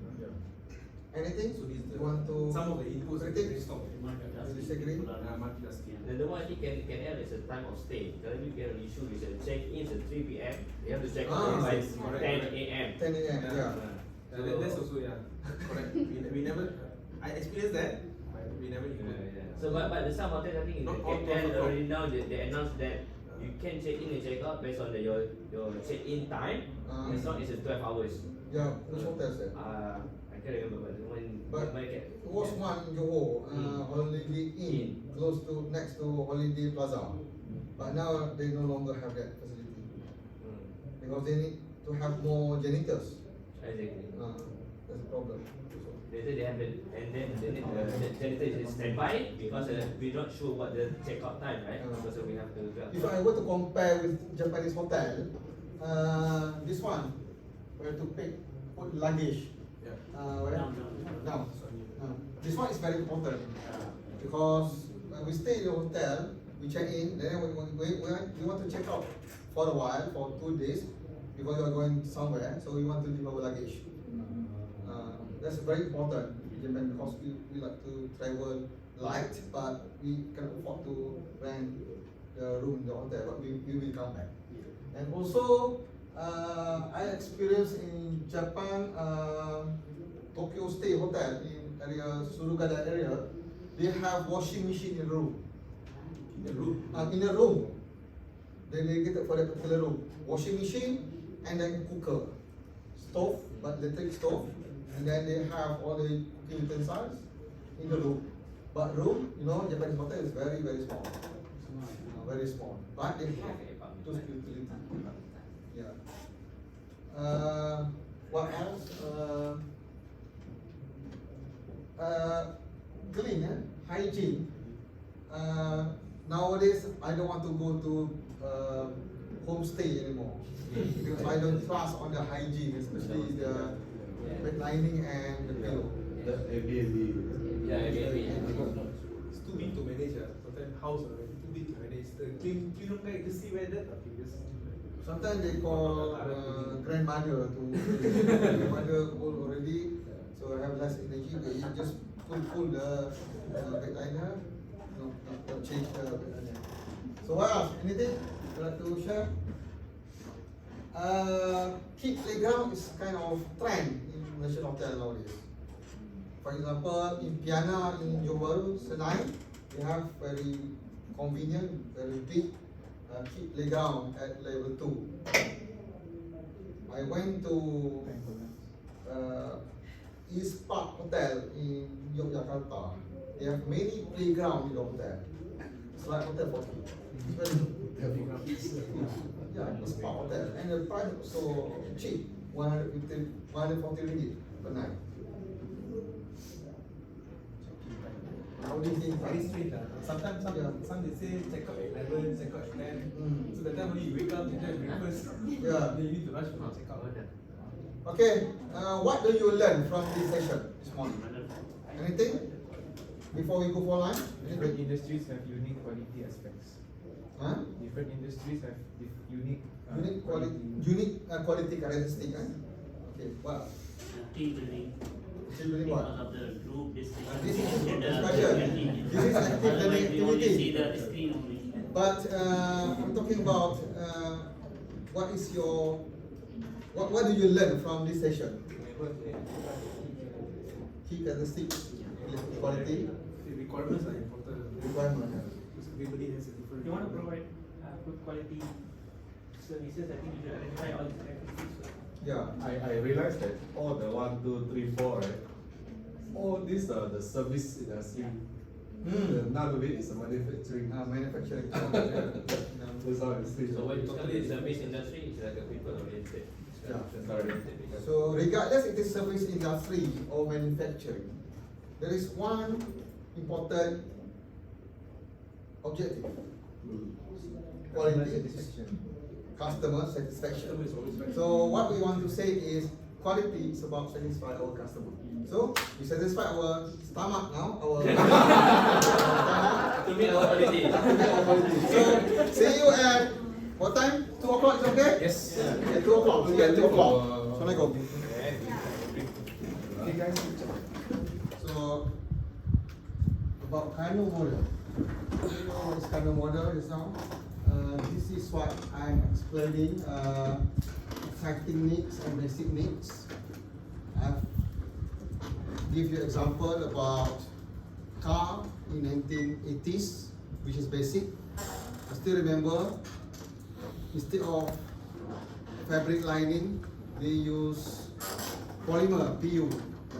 And under the lining, they put fiber, coconut fiber and spring. So you imagine how struggle we were. And now modern car, they put leather and PU4, so much comfortable. So that time was a basic need. So car with air condition, that's exciting. And today, as we discussed this morning, basic need of a car at least 360 camera. VSC, ABS is compulsory. It's a basic. You know, in 1980s, seat belt also not available in the car, not in stock. Seat belt. So they started to introduce seat belt in 1985. So at one time, seat belt considered excitement needs. So today, what is excitement need for a car? What is excitement need? Very hard. Probably whatever available on Tesla can be the excitement need now. For example, autonomous vehicle. But after we have that, what is excitement need? We don't know. So that is a difficulty for a company who wants to introduce new product to the customer. So that's why it is easy for us if we could segmentize the customer. For example, iPhone for professional, working professional. So perhaps after I retire, I'm not going to use Apple product anymore because especially I don't mind. Probably I will not go. I will not bring laptop if I go anywhere. I just small Nokia phone, maybe. So we need to know the segment, the needs of the customer when we talk about quality, what we want to give to the customer. And another thing that we want to identify what customer really need, we can use quality function deployment, QFD. Some people call it the house of quality. If you involve with the Lean Six Sigma or perhaps Kaizen team, or if you want to show to the auditor for ISO 9001, it is good if you could show this house of quality because you know already what your customer is expecting from you. So this is the element, these are the elements that we have in the house of quality. We start from the customer requirement. How could we get customer requirement? The information about customer needs. How do we get it? From surveys. Survey, that's the traditional way. AI actually. But now you use AI. Perhaps we can just ask ChatGPT. For example, can you ask ChatGPT about airline passenger requirement? List me airline passenger requirement. How do you answer that?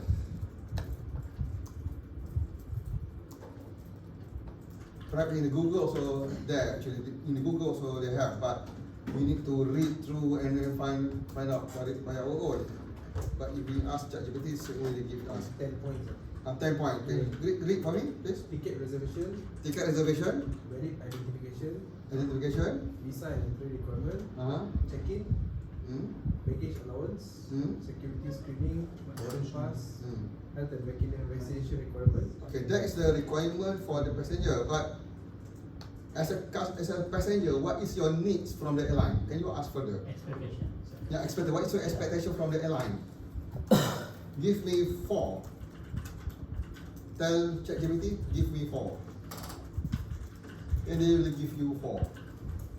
Expectation from users. From customer or passenger from the airline. Expectation of passenger from the airline. Safety and security. Safety and security.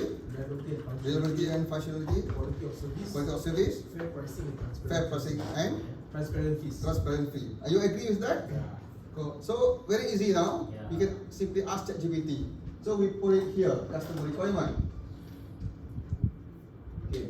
This is example for restaurant. So yours is the airline. And then technical requirement.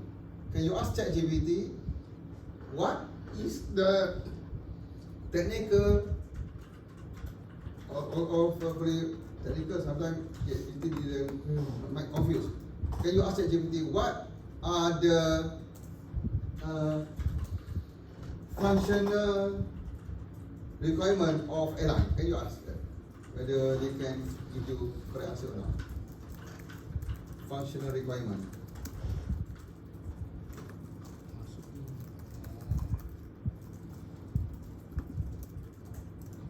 Or functional facility, something like that, or facility.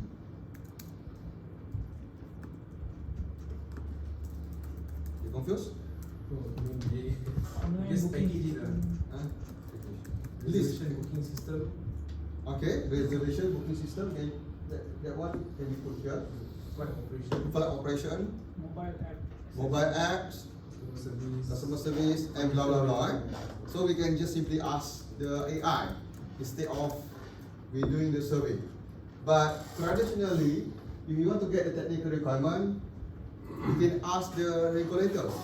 For example, for airline, what are the regulator for airline? Probably those who are doing ranking for star ranking for the airline. Now, Qatar X #1, so we can check from their ranking assessment tool, so that we know what is the requirement. And about this example, the technical requirement or functional requirement, they ask the municipal because they are giving license. So what are the requirements for a restaurant? So they give the requirement. But if we really follow what they are giving, maybe too many. So we have to identify which one are important and perhaps practical for us. Not necessarily we follow all. So this is the example what I want to share with you for customer requirement for a restaurant: clean facility, comfortable seating, delicious food, and server. Server is very important, especially in Malaysia. I don't know in Pakistan, but in Malaysia, Malaysian, especially those who are living in Klang Valley, they would like to go to in a mamak restaurant. But if you go to East Coast, they don't like mamak restaurant, they go to a Malay restaurant. Why mamak restaurant? Because of the responsive server and delicious food. Because we want express, all the time express in Malaysia. Even eat also we don't want quick. Suddenly we feel full. In Japanese they call it mo ipai. Mo ipai. Okay. This technical requirement we got from the municipal council or the BKL or something, because they are giving license. This is among top top 5 requirement: type of tile, the existence of the floor tile, because they want to see the cleanliness, seat material, server training, and menu standardization is very important. So now you want to see the purpose of this QFD, because you want to, it will help us decision, just to help us making decision, but not giving us absolute decision. Just give guideline, idea for us, what should we focus. And after we know this, we need to ask ourselves whether we can afford to do it or not. Because everything is related to cost. Not necessarily whatever they tell from this QFD we follow. Because sometimes we can afford to have that. So we have to discuss with our partner, board of director. For example, this restaurant, if Pelita restaurant, they have board of directors, so they will meet in the board of director meeting. But for small restaurant, you have to think whether I have money to invest or not. So you will see after this, maybe that shows the importance, but for you it's not priority because you have your own reason. So we put like this, and then we do the weightage. Most of the students will ask me, how do I put 9, 3, and 1? Actually, any number, but the purpose of weightage is to see the difference. If you like to put 15, it's okay, as long as there is a distance between these three scoring. So I put 1, 3, and 9. So then I ask my team about the interrelationship. So I cannot do by my own. So I call team, get brainstorming. For example, for this restaurant, I got feedback from my probably focus group, customer. I call 2, 3 of customer. Then of course I have to pay the customer, my employees and my partner. They ask clean facility and type of time. Is it strong relation or no? Okay, clean, time, relate. Sometimes you see not clean, but it is clean, but look like dirty. You understand what I mean? Type of time, because it is so rough, so dirt will fix on the tile, so it's not look clean. And then dirt resistance of the floor tile, definitely strong associate, 9. We put 9 here. Seat material and clean facility. If the seat material easy to clean and so on. If you imagine some restaurant you go, the seating, the fabric of the seating, it was made from light color, white or light yellow. So you see not clean. Or perhaps if they use kind of plastic and easy to clean, so it's depend on the material as well. Server training is not related, very weak. Server training, it is related but very weak. For example, if the server is particular about cleanliness, they will clean the restaurant more often. So you put 1, and menu not related with the facility. Seating and type of tile not related. Dirt resistant and seating not related. But it is related is the comfortable seating. So material related to the comfortable seating, we put 9, and these two not related. Delicious food, this one not related to this, but weak related to server training. Why? Because maybe server can suggest us what kind of food we can put the combination so that it becomes delicious. Menu standardization is important. Yesterday you also tell me that when you go to hotel, sometimes the combination of menu is not good, not suitable, so you feel the food is not delicious. So this one is important. We put 9. Responsive server. This is the reason why we eat in the Mamat restaurant. Server training is very important. You sit and then they know already what you want to eat. You don't have to speak. Do you notice sometimes? Biasa. Okay. Body language nanti. Body language. Okay. Okay. 9. And menu standardization also 3. Because good server, they know how to put the curry, put a mixture of curry for your nasi kandar. Okay. This is how we make the relationship between customer requirement and technical requirement. Then after that, we do the analysis for the technical requirement to technical requirement. Because we want to see the association. We put a intercorrelation here, positive, strong, positive and strong positive, negative and strong negative. For example, type of tile to the resistance, strong positive, +9. Type of tile to seat material, negative, -3, negative only. Type of tile to other thing, menu is not related, dirt resistant, not related to others. Seat material not related to these two. Server training is strongly related to the menu standardization. This is on the technical requirement or on the functional requirement. So from the airline, just now you got the list from the ChatGPT. You can try to have this kind of intercorrelation. Then after that, we do benchmarking. So in the QFD, besides we do the analysis and interrelationship of customer requirement and technical requirement, we do also the benchmarking. So this case, this restaurant, they have chosen two restaurants that they benchmark probably the best practice. So in your business, you have to find out who are your best player.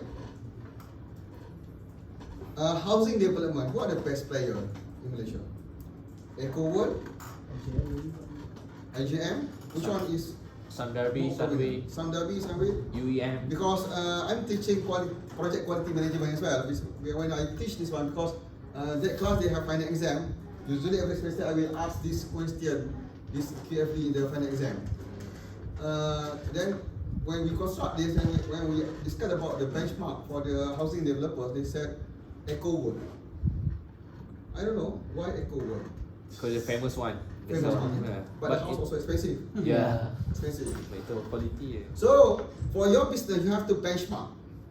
For example, oil and gas. So who should you benchmark? Petronas, who you benchmark? Petronas, Shell. Or you benchmark with Shell? Yeah. Exxon. Exxon. Okay, Shell, who you benchmark? Petronas. We will say industry benchmark. Industry benchmark. There's industry benchmark, and internally we also have our own benchmark to meet. Normally we call it the top quartile or best in class. Best in class. Who is the best in class? From the industry, from the industry, we subscribe to the benchmark company. I think somewhere in Europe or US. Oh, they will do the benchmark. Yeah, they will do the benchmark. Okay. So from the benchmarking, we know that we put our benchmark, sure, and then we analyze, we evaluate the benchmark. We benchmark based on this requirement because we want to know where is our position. Where is our position? Us is this company position, and they're comparing with company A and company B. For clean facility, this is like a scale 1 to 5. 1 is the poorest, 5 is the best. Like a scale. So they put themselves as 3 for clean facility. Company B 4 and company A 5. So this company A consider lead like Q Bistro or what else. There is one Mamak restaurant selling biryani in the Bamboo Hill, you know, next to the highway. The price of one plate biryani around 38 ringgit. It's around 1,200 yen. It's okay, cheap. In Japan, 1,200 yen, it's okay, normal dish. But in Malaysia, oh, expensive, 38 ringgit. Yeah, because our meal just cost us 7 ringgit. You know how much they pay for the rental? Guess, just guess. How much they pay for the rental? They deal with the owner of the area, of the land. The rental comes from percentage of revenue per month. So that guy happened to be friend of my friend, also lecturer here, friend of your lecturer here, you can guess who.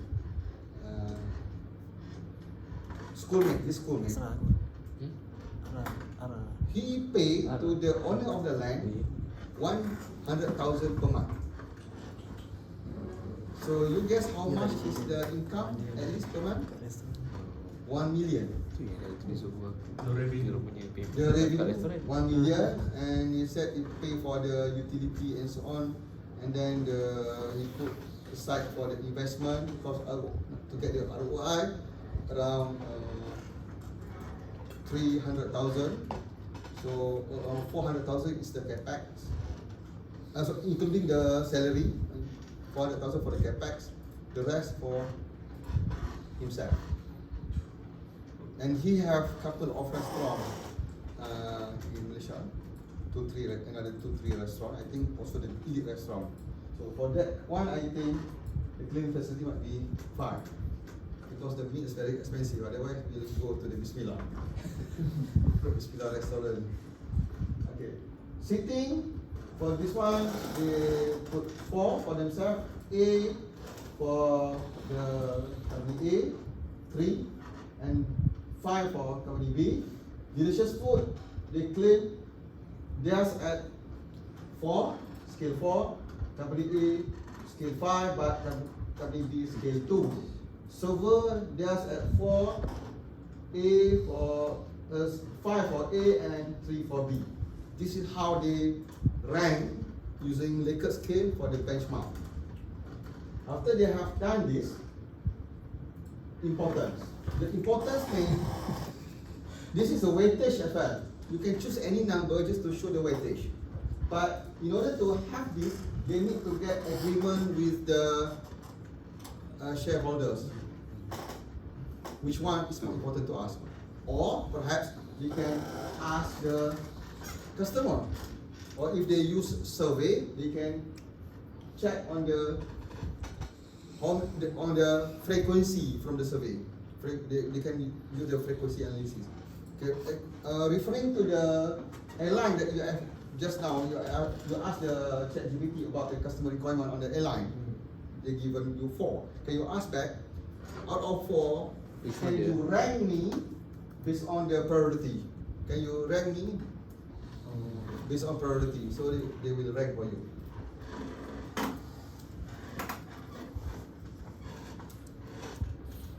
Now easy, everything AI. So next year your faculty also change to AI faculty. Yeah, AI faculty. You no longer Razak faculty. ChatGPT. Razak is not. No. Razak also replaced. Because all the courses by default. They read the parent one. The parent also. The rest remain the same.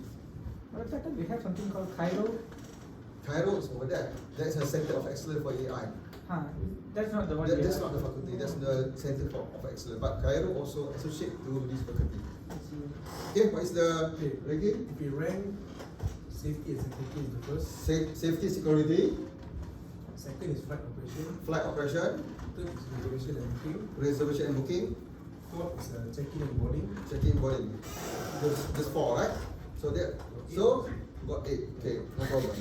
But initially, we should ask tell ChatGPT rank 4, list 4. Okay, because the more we have, the more headache we have. Okay. So just 4 or 5, and then after that, immediately we ask them, can you rank for me? Then you can ask for this. Another, can you suggest me who are the best player in the business? And then they will tell you. So you can use to put it here. So I go back to here, ranking. Clean facility they put 9 because the frequency from the survey shows that's the highest frequency. Second is delicious food, they put 8. Responsive server 7 and comfortable sitting 6. But in Kuala Lumpur, which one is your priority? Facilities, comfortable sitting, delicious food. Number 1 for you here. Clean. Clean. So if clean, you are not going to go to Mama. Mama. Mama clean. The Bamboo Hill one or Q Bistro. You know Q Bistro? It's a high-end Mama restaurant. But less clean one, you can go to Pudu Bay Abdul, Jalan Tar, you know, Pudu Bay Abdul, or Yasin, okay. But Insaf, if you go to Insaf, you Insaf already. But the customer is still full, right? Although the price is expensive. Yeah, because the brandy. The brandy. Yeah. Is it tasty? Yes, very tasty. delicious. I tried there 3 times. Price okay, expensive. I think tasty. The tea also tasty. But Insaf, Jalan Tar. But is there any competitor better than Insaf in terms of value? I don't think so. Okay, I was my parents bring me to the Insaf when I was very little. I think 9 years old. 9 years old. So until today. Until today, I don't know. Something. You never Insaf, huh? Never Insaf. It's quite long, Okay, we go back here. So after we have done the importance ranking, then the target value.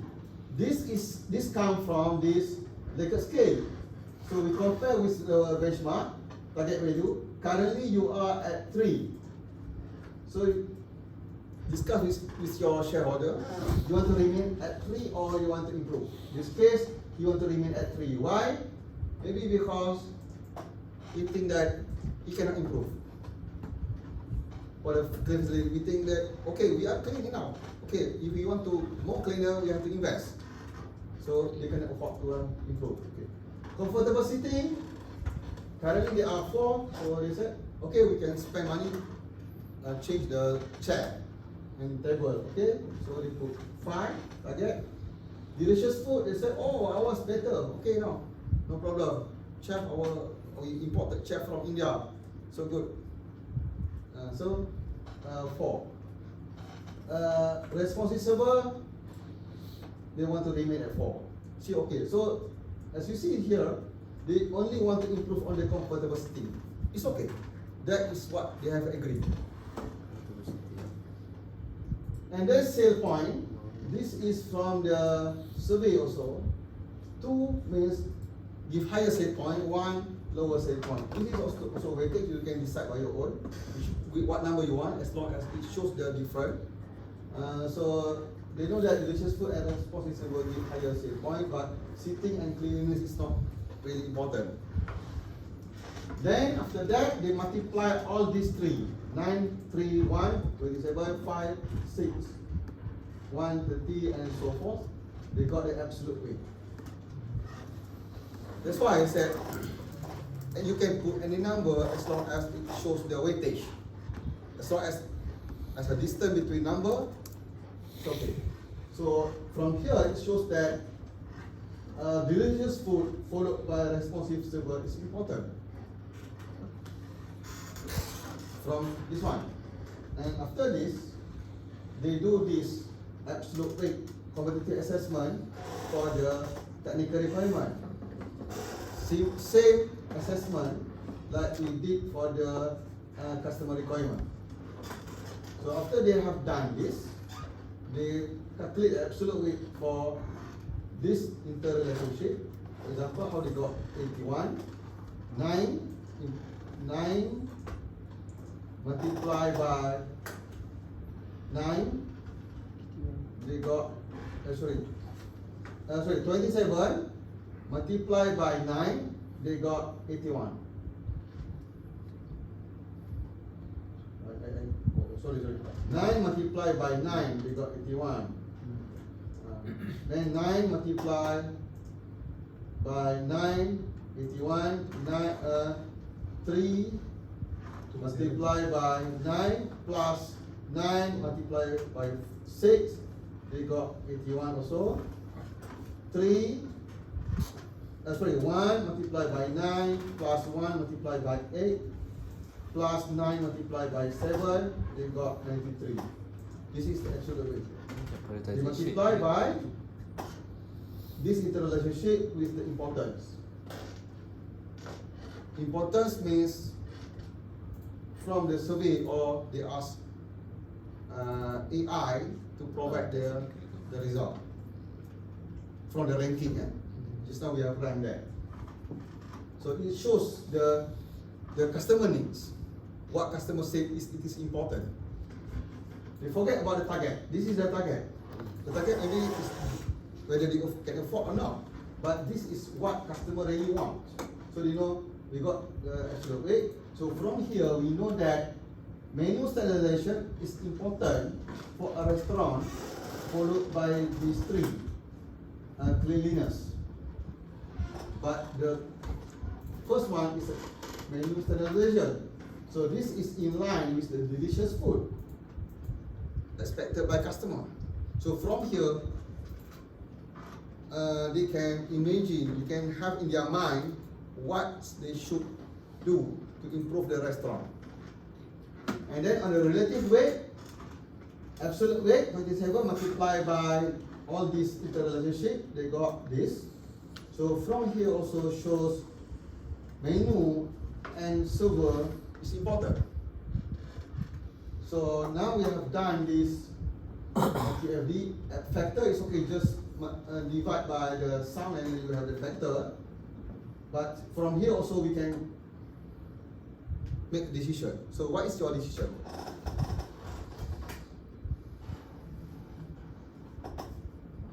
What you want to do as restaurant owner?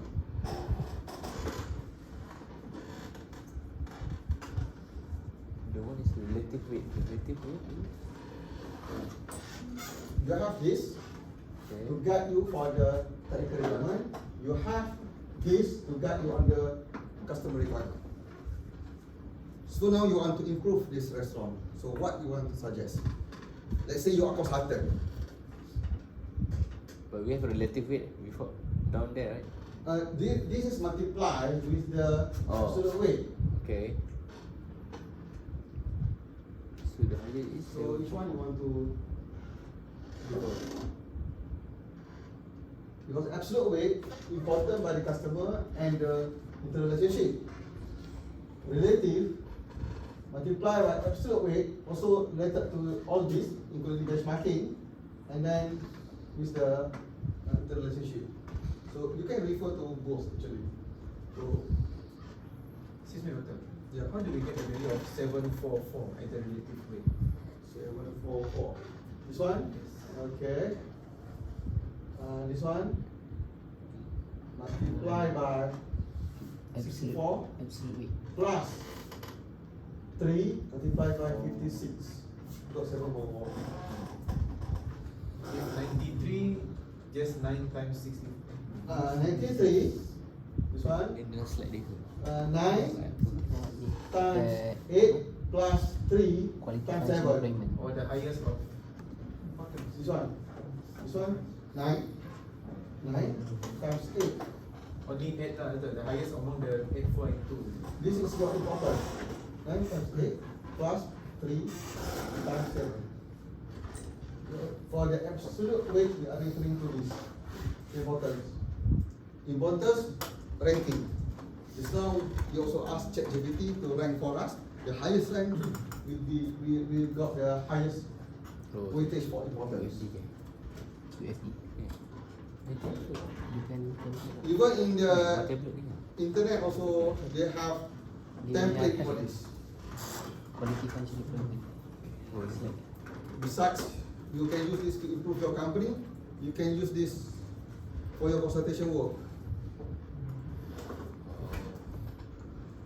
Initially, there are a lot of work to do for the, as a consultant because you have to do the survey and so on. But now you can just ask. Then you produce report can show this is what the customer wants. Does it mean the highest one we need to prioritize first? The relative weight? Yes. So, what's your decision? So maintain the menu. Menu standardization. Yeah. Standardization. Menu. Okay, you look at here. This is even higher score, and here is higher score. Server. Yeah. We have to maintain our menu and be quick in serve. Quick in serve. Yeah. Improve your service. Service, yeah. So, how about your target value? You want to improve on the setting only. So, you have to improve. You have to change your target value. So don't change now. But change we needed. Whether you can afford it or not. Okay, you know that now many standardization is important, server training is important. Probably you can use internal training to build up the capability of your server. But can you afford to have delicious food? Probably you need to get a new chef. That one, that's why I said when we do the QFD, there is no right or wrong answer. This QFD just suggests, just help us make a decision, but this is not absolute. You have to ask yourself and discuss in your meeting, okay, this is what QFD says, so how about you want to follow QFD or you can afford to follow this, so which one we should do first? Okay, this is about any question? Yeah. Sorry, Doctor, I'm not clear for the 9687, right? Just now you see from ChatGPT, we asked 4 factors, right? What is one?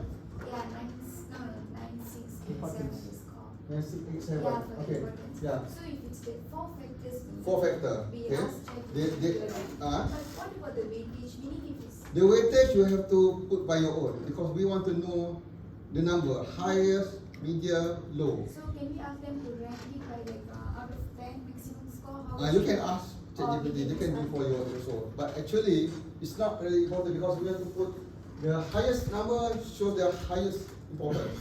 So it's up to you. What ChatGPT can do for you also. Okay. The technical requirements, right? This one you say customer requirements, I assume we get from VOC. Right? The technical requirements we will define ourselves. It depends on the business. If for one restaurant, they got from the municipal who giving the license. Do you give us technical requirements? Yeah, yeah. Can I add like parking space or anything in technical requirement? Yeah, you can put if you like. But you need to ask whether it is related with the what customer requirement. Remember yesterday we discussed about symptom and function. So we have to be very careful because otherwise we investing for nothing. When we want to invest in our business, invest only that is related with the value. If not, doesn't add value. But it depends on your perception as well.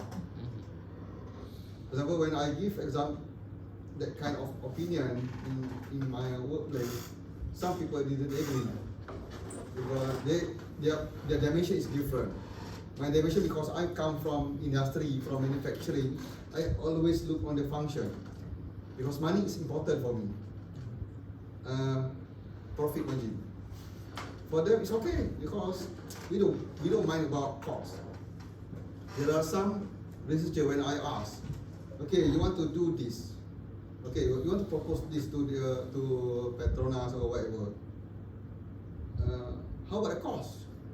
Oh, the answer was, I don't talk about cost, but what important for us is the technology, is the engineering, the material characterization. No, they are not doing charity, they are doing business. What do you think? Whatever technology we want to put, but if it doesn't add value, no point to introduce the technology. This is conflicting in our country. For example, we want to use smart tag and RFID, for example. When you want to introduce RFID, why you use that silly RFID in our country? Why don't you just acquire technology that Singapore is using? Now Singapore using a satellite RFID instead of the regular RFID. Hong Kong also have the RFID in the highway. Why do we just adopt the technology? Why must we build? You know, actually they claim our RFID is much better than other country because it is directly connected to the internet. Then straight away goes to the touch and go server, and we deduct straight away your money. Unlike the RFID in Hong Kong and Singapore, they said it is not real time. Why they didn't use real time? Because it risks in terms of internet congestion. There are places where they cannot read your RFID.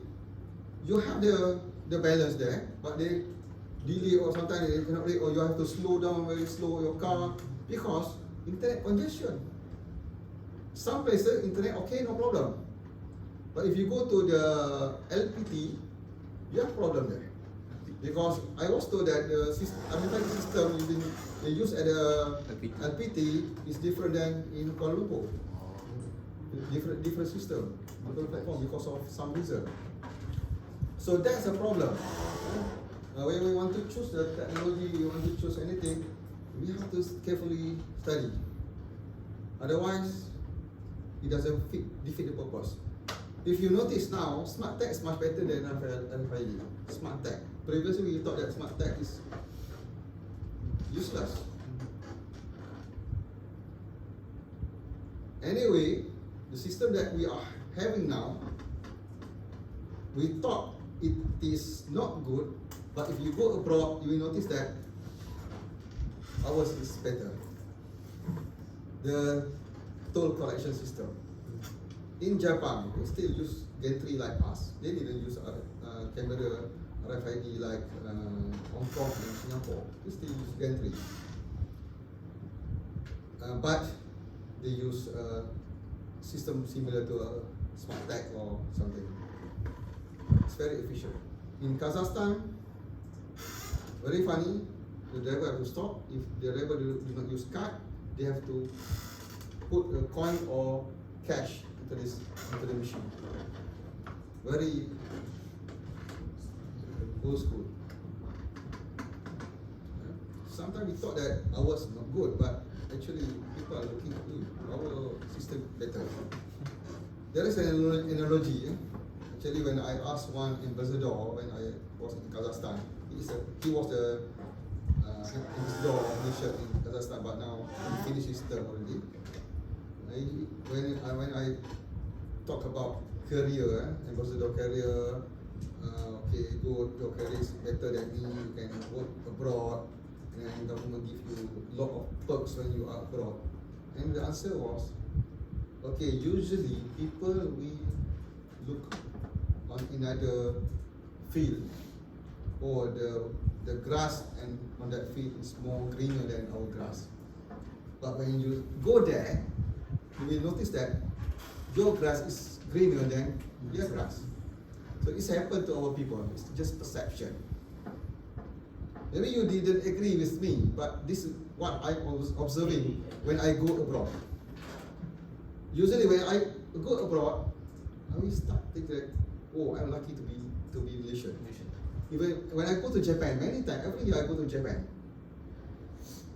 Initially when I go to Japan, I was so impressed. Wow, Japan very good. But now I have different perception.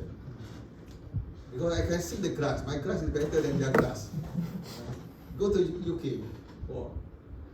UK, do you want to live in the country that every Friday evening there are drunk people on the road and speak with the dirty language, whether it is man or woman?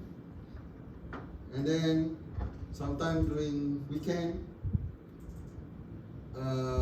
there's a guy who sit in front of your door, drink beer, and tomorrow morning they just leave beer in front of your door. In Malaysia, it's peaceful and you are so privacy. So it depends, depends. Even when we talk about tax, we say Malaysia tax expensive 17%, expensive. But in Japan, the tax is around 40%.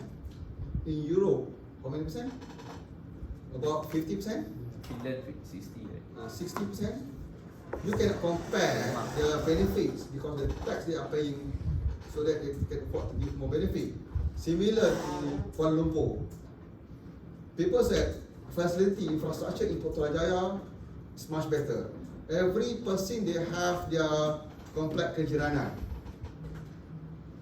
And then that complex kejiranan, neighborhood complex, but in English, neighborhood complex, they equip with the gymnasium, with all the sport facility, with the swimming pool. Every person, and also they have good infrastructure. Your area, you are living in Wangsa Maju, you do not have that kind of facility.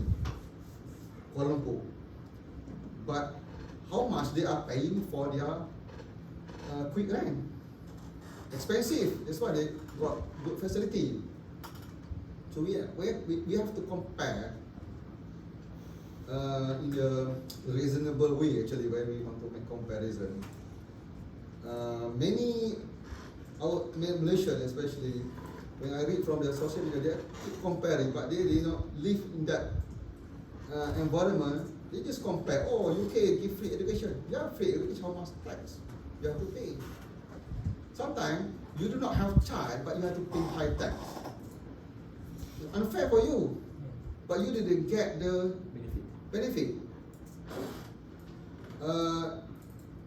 Sometimes You have paid tax, especially you do not have child and then you do not use the hospital.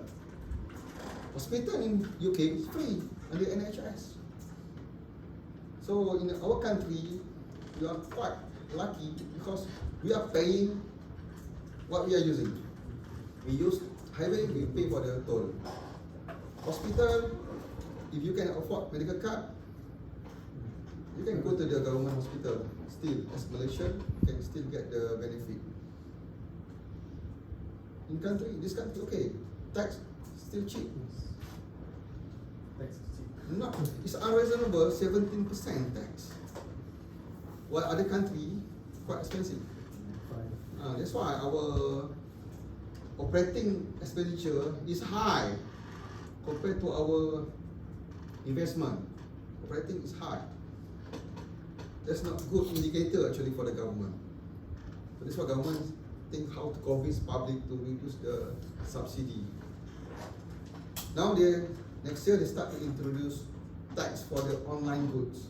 You buy from the Shopee or Lazada, they will start charging you 10% tax for those price less than 500 ringgit. Okay, I'm not campaigning for the government, but I just give you realistic opinion. Okay, this is about quality function deployment. Then we go to SPC. Doctor, for the QFD, is it applicable for human? For example, we have to change the human behavior to meet our expectation. Is it considered okay to use that QFD or they have another prioritizations or evaluation metrics? Actually, you can use in anything because it's related to the value. But I think it's unfair to use it for human because human is very subjective. For example, we want to evaluate the kindness. Kindness also subjective.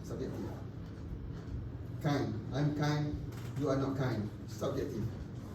Beauty, subjective. So this is my perspective, my opinion. We can use it, but it's not reasonable to use for human. Product, okay. Service, okay. Okay. Any question about QFD? So what the best tools for humans? For human to evaluate their. I have no answer for that. Because that's not my field. I'm not studying human, I'm studying quality. And I'm focusing on the robust quality. So I have no answer for that. Can you check? But relating to my observation about quality, my perception of quality is to improve quality to reduce cost. Always remember this. You want to improve quality. This is what Dr. David always said. Where's the market? This is what Dr. David always remind us.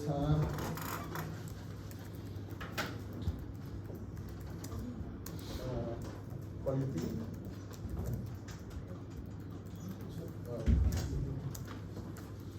Cost. Quality. By right, from Dr. Deming idea and Dr. Juran, they agreed that we improve quality to reduce cost. Improve quality to reduce cost. Because while improving quality, we reduce the standard deviation. At the meantime, when we reduce standard deviation, also we put standardization. So finally, our cost will be reduced. Initially, we thought that the cost increased a little bit because of that's investment. That's investment. After that, the cost should be reduced. And then we implement lean, we eliminate mudah, muri, murah. So it should be reduced. So reduce. But until one time, you will notice the cost increase. When this happens, you stop and move on. because this is your maximum quality. You already reached the maximum. You cannot go further. Otherwise, the price is going to be expensive. And then you might lose your Meaning 3 sigma is enough, for example. Yes. That's the way the optimization. You remember what I have sent you last night? Yeah. Dr. Walter Sheward, based on the economic reason. That's why he said he put a 3 sigma. 3 sigma is economical. It's okay. 6 sigma,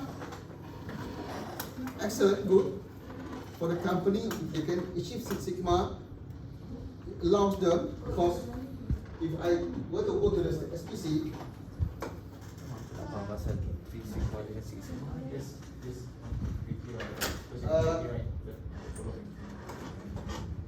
okay, start with this normal distribution curve. This is 3 sigma, as agreed by Dr. Walter Sheward. In economic perspective, that was done by him 100 years ago. 1920, 28 now, almost 1920 to 1930 now, 2023, 100 years ago. Dr. Walter Sheward observed that this is the economical standard deviation that industry can afford to have this. I think it is still valid until today. So, in 1980s, I think, General Electric and GE and Motorola, they introduced 6 sigma, which is the standard deviation is extremely lower. It's about divide by 3 of the 3 sigma. So, when we improve to this 6 sigma, actually the upper limit and lower control limit remain the same. Correct. Same lower, because this is industry average. You cannot change this. Otherwise, all the quality guru in this entire planet get together in one conference. We agree we want to change to 6 sigma. Then crazy, all the industry will object. You agree, no? Because it's a cost. But what I want to say is 6 sigma is just idea actually. It's idea. If you want to improve your target for 6 sigma, that's why we do Lean Six Sigma DMAC. Those who still new about DMAC, you can Google, ask ChatGPT what is DMAC. But majority of you know what is DMAC. DMAC approach: define, measure, analyze, improve, and control. Okay, I go a little bit further, DMAC, and then we have 5S. The last S is the sustainability. Sustain. So sustain and control. Is it? You have done your 5S. You have done your first S, second, third, and then fourth and fifth. So this is sustain. So these 3 we done at the shop floor. And this 4 and 5 will be done by management. So management has to set the regulation, the discipline, so that everyone will follow. And of course, set standard, and then they have to change the previous work process. Because after 5S, we have introduced a new one. For example, I have done my 5S in my office, for example, in my drawer. So I have to set standard. Instead of after a year I just leave like that, I have to make the discipline to keep it. And I have to make that as practice. So training is required, then observation by the management to make that as discipline also important in 5S. So that's why 4th and 5th is the job by the management, and this is by the shop floor, by Gemba. Similar to this DMAC, after you improve, you control. So to control this, who should do the control? The management. So it is similar to the 5th S. So in order to make sure what you have improved remain, you should change the new work process, and then you should give them training. And of course, change management is very important to allow them to change with the new habit. So you monitor. Usually, if they do it 40 days, probably that will become their new habit. Sometimes it's very difficult. One of your colleagues, you're from improvement team, right? You. There was one, I think Najwa. Yeah. You, improvement team. Do you have difficulty when you make improvement, the Kaizen or whatever, you improve the work study work method, and then those from the production, the member, we object. Yeah, always. Always. So, you know the difficulty, yeah, at this part. On this one, C. Difficult. Sustaining is the difficult. Something difficult. When you resign, you join in the company, they will celebrate. Yeah. They will take CI. Yeah. Okay, see you. Okay, see you. Bye. See you. See you, okay? Okay, bro, see you. See you. Okay. See you. So you celebrate Christmas, huh? Okay. So class, Christmas Eve. Alright. Yeah, guys. Okay. I also face same experience. I shouldn't mention the company name because all of you know this company because I've signed the NDA. But there's a gap in the company where improvement team is under cost control department, or the industrial engineering and so on under cost control department. Also supply chain under cost control department. And production department is a production. They just do the production. Production planning is under cost control, together with the improvement team. So I was appointed by the improvement team in that company to propose for the improvement, but the KPI given to me, I have to suggest to lay off 40 staff and lay off because to lay off the contract staff, not the permanent staff. Contract staff, they have what we call it payroll. You know payroll. Yeah. Payroll. They should go to the jail, but they didn't. That's what we call payroll under police observation. Working in the factory. You imagine? That was my first experience knowing that payroll is working as contract staff in the factory. And then they'll have all the Myanmar, Bangladesh. Those Myanmar, Bangladesh, they were sent to the factory by the agent. So today, if you have more production, you want 30 additional workers, they will send. But that workers, you have trained the moment you want to do work. So how does it affect quality? Because they do not know what to do. So until you train, so you're working from 8 to 5, so you have to spend 1 hour, 2 hours to train them before they start work. It's a problem. Problem, right? And then they also employ part-timer like suri rumah, what you call it in English? A housewife to work part-time at the production. And they also have their own people, own staff, full-time staff. I'm aware about that, so I want to maintain their full-time staff because very difficult to retrench the full-time staff. I want to get rid of this temporary. Okay, finally I've got my suggestion. I did the time study, I did the Yamazumi. You know Yamazumi? You will learn in the lead subject, Yamazumi, how to do the line balancing and so on. Using Hijunka, Japanese we call it Hijunka.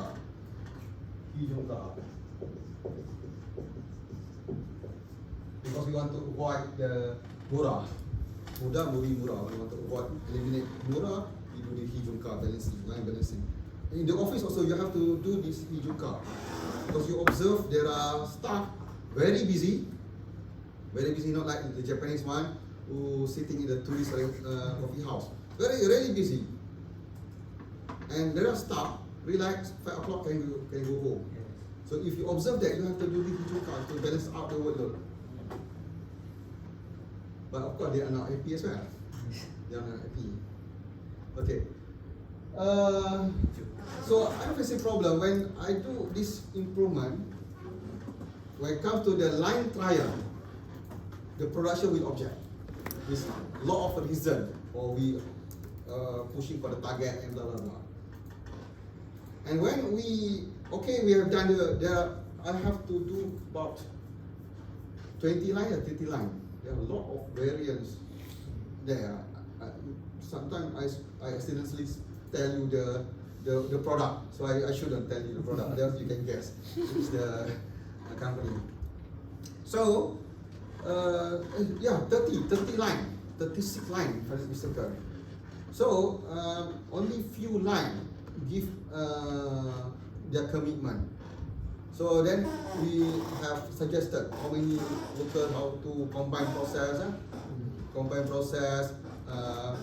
Those who are really relaxed, so we combine, so they have same pace of speed, same work, time, work, what you call it, cycle time to do the task. Okay, this line, for example, we eliminate 5. In the record, it's really eliminate 5. So the company is not paying the salary. This is internal procedure of the company. It's not paying salary for that 5. But when you go to the line, that 5 still exists. This is what we call ghost in the production. Not just in that company. There is another automotive manufacturing also facing similar problem. They call it ghost. How that another 5 got the salary? Because production is different department than the cost control. Cost control lies with the HR. The salary given direct from there come from the cost control instruction. But department, they have their own ways to pay for that another 5. So in terms of a legal and policy company? Because they are what we call it part-timer. Their salary paid. Oh, so by day. It's a day. It's a day. Paid by day. They are not signed for any legal requirement. So that's always a problem to implement this. You employ consultant from US, help you on the demand, and finally you pay but no improvement. Is it because it's a very poor involvement from the executor? Executor is a production, of course poor because they want to protect their territory. So Intel different, I think. Intel different because so you have they are not mentality. very convincing so the change. Yeah, they don't want to change. There's a hurdle dealing with production. So you cannot sustain. You cannot sustain. Hurdle. Am I right? 100%. That's why we need automation. Production, kind of, they like the chief of the production, they like there's a politician like Ketua Kampung. They want to protect their territories. Okay, as supervisor, I know already you want 12 hour overtime, you want 10 hour overtime. Make sure I guarantee you overtime. So they have to cheat. How much you improve to reduce overtime? Because the burden for that company overtime 30 million a year. So they give me 427,000 ringgit for 1 year project. It's just to help them to eliminate that 30 million. It's very little investment. If you want to do for saving project, eliminate OT, the operation people automatically will say, before they start the saving project, they'll say, do not touch OT part. Yeah. So straight away tell you in front of the finance, do not touch. So you cannot do improvement project over there. Cannot do improvement. Yeah. So it seems like we have to control alternate delay like computer. We set the entire company. The other company, they just reset. If you notice, the other company in Malaysia, they reset. They reset, close, and open up in somewhere else. So they can start all over again. That's only the solution. You know, imagine I go to their warehouse keeping the part. Then I ask, okay, this is part A. I should have mentioned the component. If I mention the component, you can guess what is the company. I want to find this component for this model. Where is it? Oh, you have to find this like you want to find book in the Pustaka Mukmin. You know, have you been to Pustaka Mukmin? Yeah. There are a lot of books. Only the salesman knows where they keep the book. He went there. Pustaka Mukmin in front of restaurant itself. Pustaka Mukmin, Minerva I think better. Mukmin, you couldn't find the book by your. So the situation of the warehouse of that company is like that. Horrible. You don't know. Okay, this component should be here in this rack, but it's here. Why is it here? They don't know. There's a problem in our real manufacturing industry. So I go back to this one. So okay, so what happened here? After you have, well, if we have Six Sigma, there's a clearance here. You can see the clearance here. So if I try to show you first. Okay. If anything happened to our tooling, for example, because of the age of the machine, maybe the bearing or the alignment or something, so it might squeeze to here. Shifted here, but because of you have improved to Six Sigma, we expect that there will be no rejection. So what is the philosophy of Six Sigma? Is to have a robust process. Robust process. That's the idea of Six Sigma. Almost impossible for you to improve until you got the standard deviation that is Six Sigma. But as long as you have zero rejection, but ideally in statistic or perhaps Motorola says 4 defects for 1 million opportunity. Statistics say less than that. It's about close to zero. But Japanese said impossible Six Sigma, we want 7 Sigma. So Motorola is American, they always realistic. America always realistic. 4, because we human, not perfect. So 4 defect for 1 million. So if we have 3 defect for 1 million, it's okay. But Japanese say no, Daijobu ne. Daijobu. Cannot, impossible. They want 100% accept. So this idea provides us robust process. So by using DMAIC, the target is we use all this quantity tool that you are going to learn next week, so that we can squeeze our standard deviation, so that we still have allowance for the wear and tear. That's the idea of Six Sigma. Any question? Okay, for example, Japan try to move to 7 Sigma. How about in terms of the cost that they need to ensure they meet the 7 Sigma? Is it increase or? Actually, their cost is high. Why high? That's why when you buy product made in Japan, it's expensive. So why we need to go to 6 Sigma if the economical value is saying 3 is enough or 6 is enough? Customer requirement. Economical, yes, one thing, but you have customer requirement. So that if you buy a recon car from Japan, that's high value. But that car is considered scrap in Japan. They cannot renew the MOT. So actually there is a process. I've been training in Japan for 1 month about ELV. I know this. I went to the inspection center. They just 5 minutes to inspect the car, and then got the result. And all the mechanic will check the car. They are analysts and they didn't see the driver. So there's no chance of bribery like here probably. So if the car fail the inspection, there are two choices.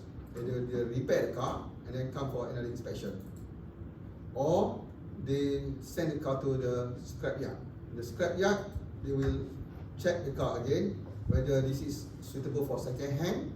That's what you call recon, export to Malaysia or elsewhere. Or they dismantle the car and then get the valuable parts to recover the material. For example, there is a gold in the car, there is palladium in the car, very highly valuable material. So they melt and then they use to make the product. But those who they want to put as second hand, they will export to Malaysia and then Malaysia, Thailand or whatever, and they will repair in the targeted country. So that's what they are doing. So you imagine you buy a car, second car from Japan here, that's a quality, very high quality, yeah? So it is Six Sigma, but they don't want to use that car anymore because it's failed inspection. But you buy the car, you can tolerate with minor repair, you got a high quality car. That's why if you listen to the noise of the engine also different, because the tolerance is different. When we talk about this, it's related to the tolerance. So I agree with you, the cost will increase because the tooling cost will be increased. Tooling cost will be increased. You imagine the machine to cut the crankshaft shouldn't be a same machine in Proton, because the target for accuracy is very high, the standard deviation is very low. And probably the tool change is more frequent than our machine here.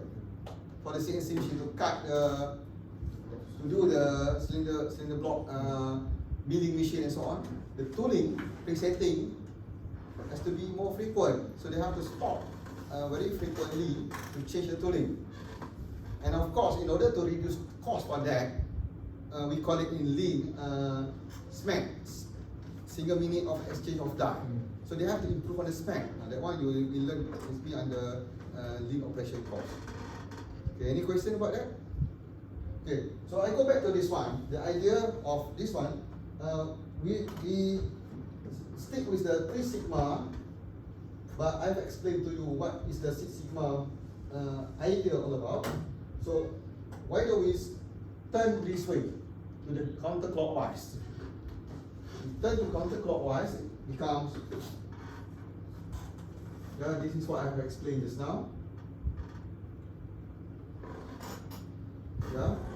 Then we turn, comes like this.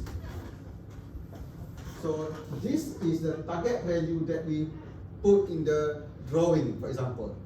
You design a crankshaft, this is the diameter of the crankshaft. And how do you got the tolerance? Probably we got from the manual, but actually the tolerance comes from this 3 Sigma. So you have to plus 3 Sigma, then you got the upper limit, minus 3 Sigma, you got the lower limit. That's the idea. So in the drawing we put the tolerance. Yeah, plus minus. But during undergraduate, when you learn your engineering drawing, you just put the tolerance without knowing how to get the tolerance.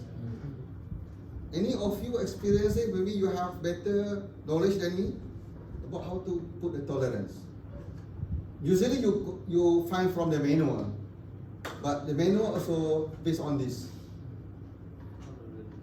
So if you want to have stricter tolerance, 6 Sigma, so that 3 Sigma divided by 3, so that is the tolerance. So it will be smaller. No, this is 3 Sigma.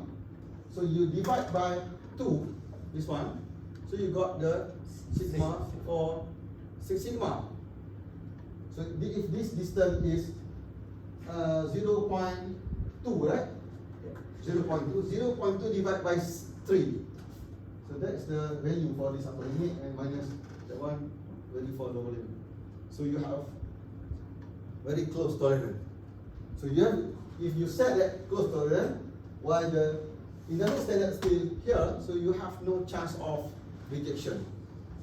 But again, cost expensive, tooling cost will increase. I'm sorry, those who are not from the manufacturing, you might confuse because this is more on the basic engineering. All engineers have to learn engineering drawing. So now I'm just to justify how do we got the upper limit and lower limit. And this is the value that we want, but impossible we can cut anything very precise. Although we have the precision engineering. Precision engineering is very expensive. That's why product from Switzerland expensive. Swiss watch is expensive. But now people don't want to buy Swiss watch anymore because we have what we call smartwatch. How we get 1.960? This is 3 sigma. How we calculate 3 sigma from 11? From the data, Okay. we calculate the standard deviation. Sigma is standard Okay. deviation. Okay. Standard deviation multiplied by 3, that's the distance. So, but the standard deviation is a simulation data, actual data. Actual data. Actual data. But actual data, that one is a company policy. For this process, what is our value for standard deviation? Because in the company, they should have their historical data. We cannot simply put the sigma based on the data that we have. Okay. Maybe that is not really accurate. Or if your tooling or your machine is new that time, you can have very small standard deviation and you multiply by 3. So that's 3 sigma, but that will give you disaster later on.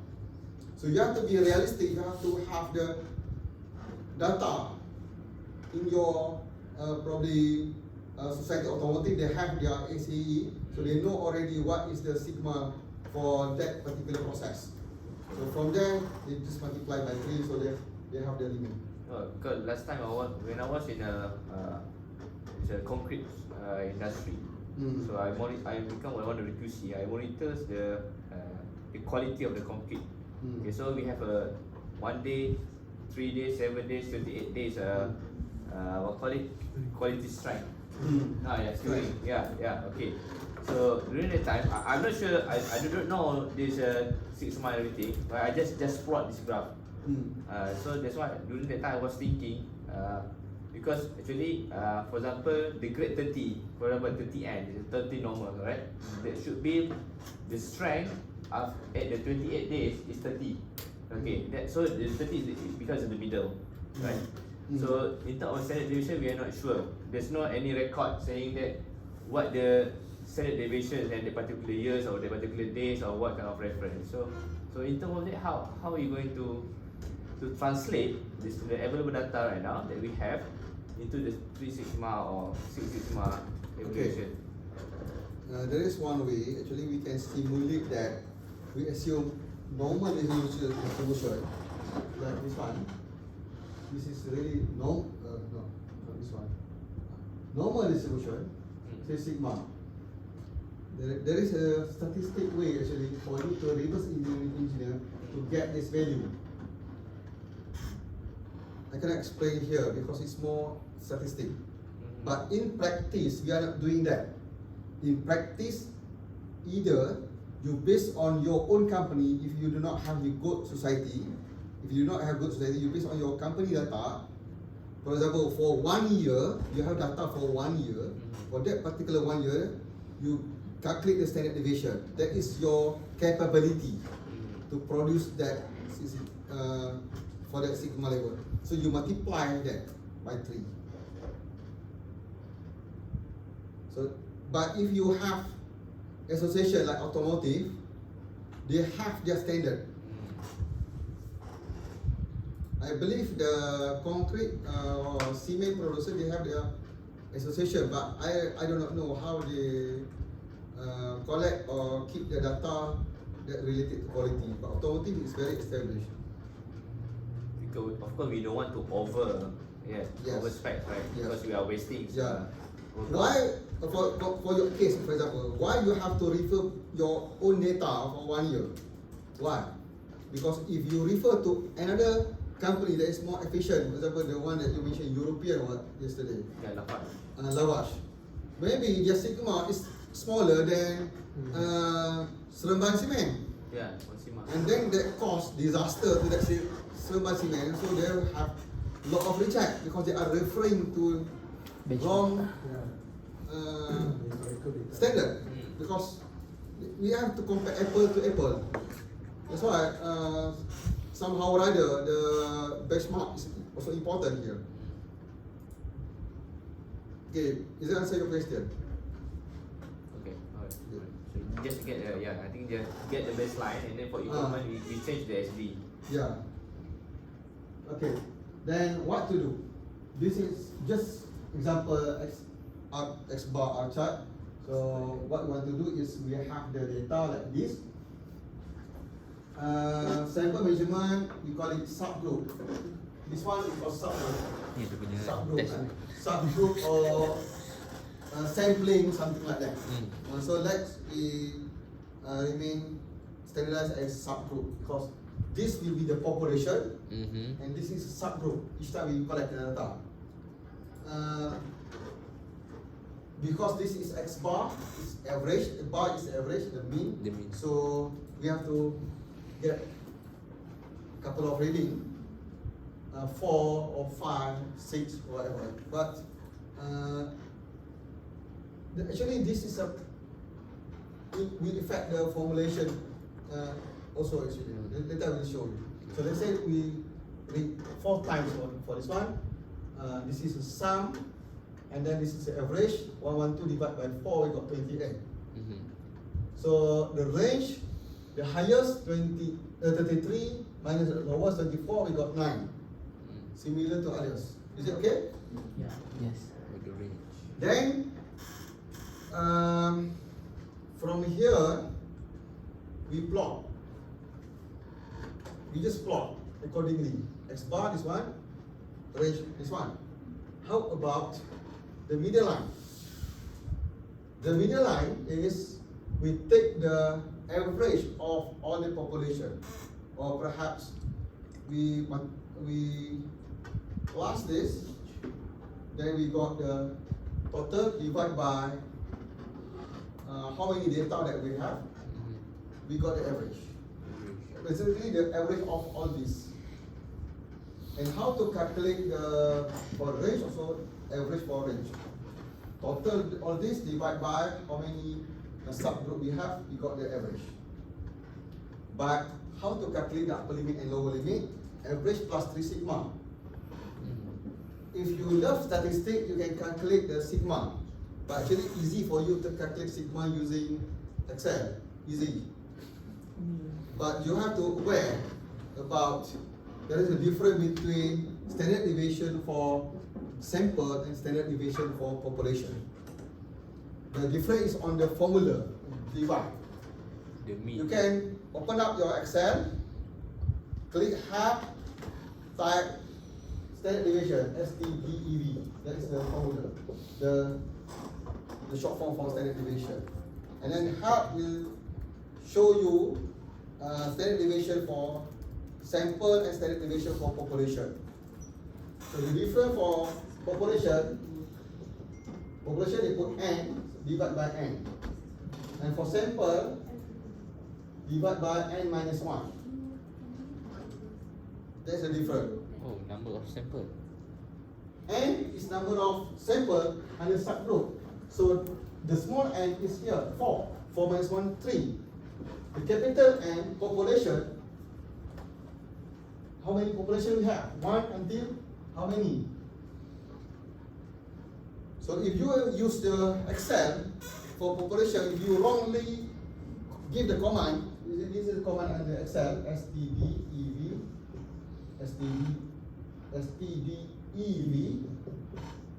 dot P, then you highlight all the data, and or you give STDEV dot X sample, they will give you different results.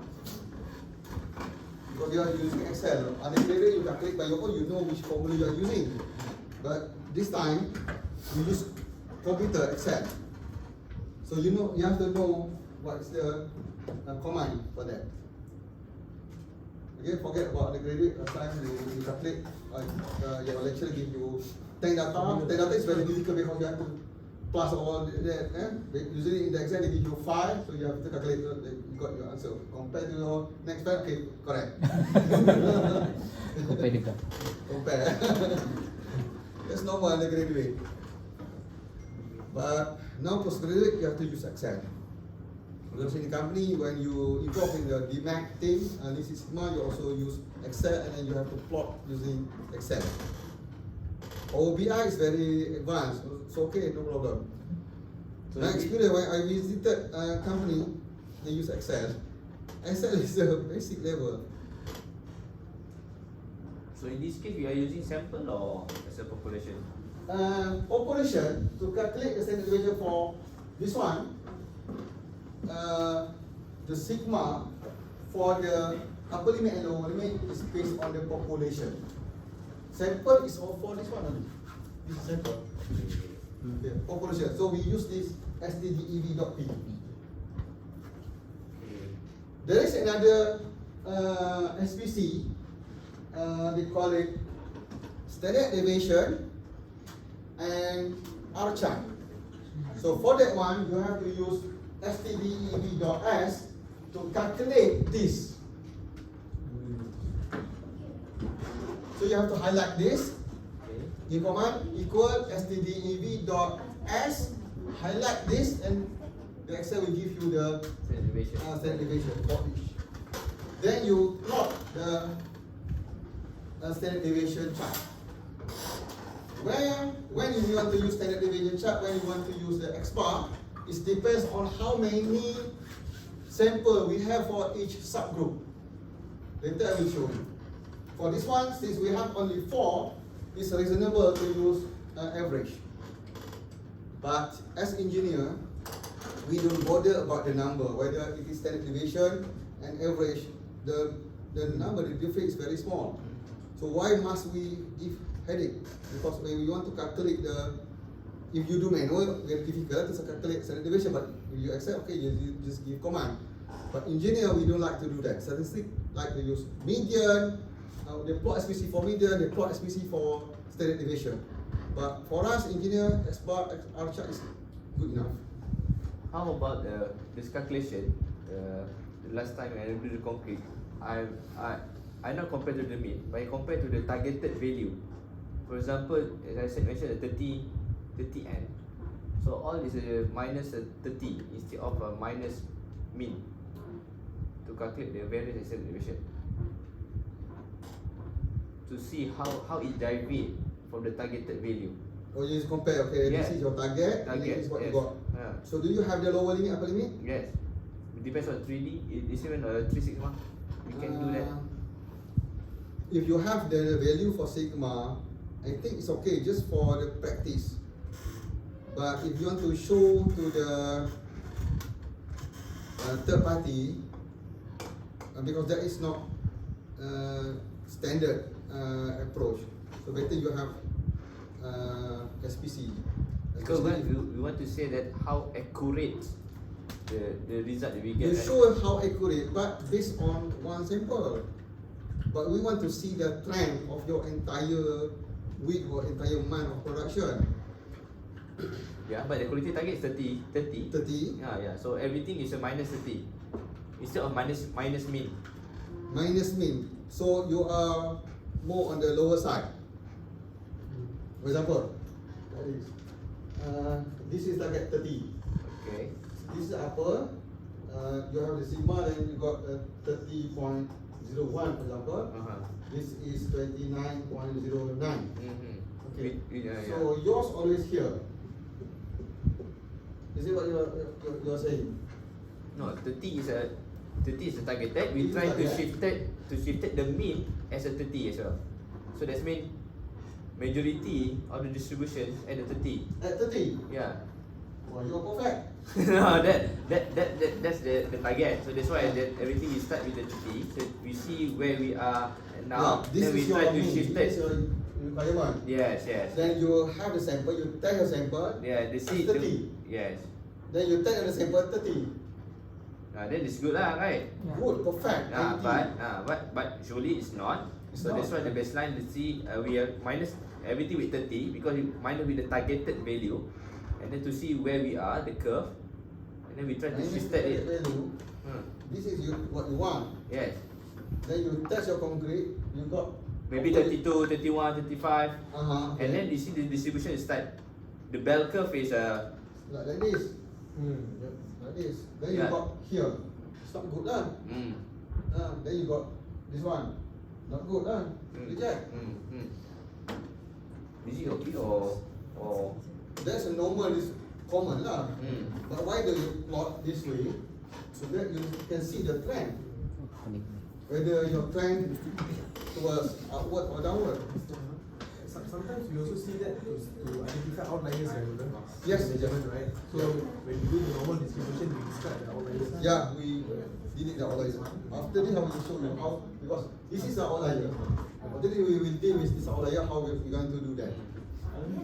Okay, this is the formula because engineers always lazy to calculate. Now we have SPC software, so they use IoT to do the detection, and then the system, you just click what you want, they will tell us. But in this class, I have to share with you the fundamental. In practice, when using this anymore, everything is computerized. But if you work in the SME, you have to do by your own. Like auditor SME, because they cannot afford to buy the software. Excel, because they buy laptop, they have free Microsoft Office. So they collect manual at the site because they don't want to bring the laptop. And then they go to the office again, they key in. And then they plot. You're working in the big company. I did it before. They key in manually, and then ask how to plot this. Because they are doing it last minute. Tomorrow ISO audit. Then show to the auditor. During audit, during COVID, okay, when the auditor asks, then it's kind of like busy over there. Suddenly they have the evidence. So they create during the audit. Is it common? Yeah, it's common, right? Common. Auditor also know. So what to do? Because when we audit, we have to see the compliance, what they comply. As long as they comply with. When they do not comply, we have to provide the non-compliant report. Non-compliant report also headache for us. So as long as they have, they have evidence it. Whether or not they bring it last minute, it's okay. So in SME, they do it manually. Manual, so waste of time. Because they cannot afford to have the IoT. But I visited one factory, plastic recycle in Nilai. They built their IoT things by their own. Because the CEO, young people, young Chinese man, very young, 20 something, he liked gadget, IT. So he employ UTM graduate, young UTM graduate who gadget savvy to build all the IT. Even they can monitor the energy consumption of the machine. So he can predict how much he's going to pay for the electric bill. And then lorry deliver them the recycled plastic. And then there is a camera there who will identify whether this is PE or PP. Using vision camera. Weightage to weight the stock oil, everything digital. But his father always complaining about him. Why? Because the father asked, I spend a lot of money, where is my money? Because this is gadget, oh you like camera, sensor. How this relate to the money? ROI, asking for ROI. No problem. Okay, so we go back to this one. So how do we calculate the R bar is the average of the R, and X bar is the average, but average of this X bar. And how do we got the X double bar? Average, total average of this, we divide by how many population that we have. K is the population, so we got the answer. And about the A2R, this is the 3 sigma. Since engineer, we don't like to calculate the sigma, because you imagine if you want to calculate that, how many data that you have in production for 1 month. You don't have time. You are not undergraduate student who learn statistics. You are doing the real thing. You want to use Excel. In Excel, you cannot highlight all data like that, and then you ask them to calculate sigma. They will definitely give you a wrong answer. So you have to sort the data. You don't have time. So we use this table instead of using the statistic value. So for example, this table A2 depends on what? Depends on how many samples that we have for each subgroup.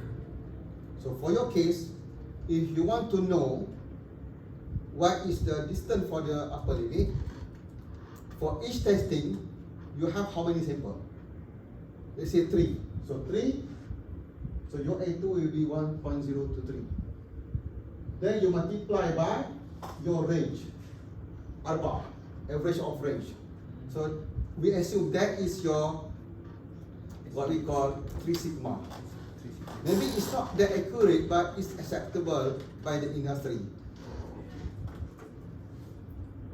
Okay, you understand or not? But pertaining to the R bar, it still depends on your data.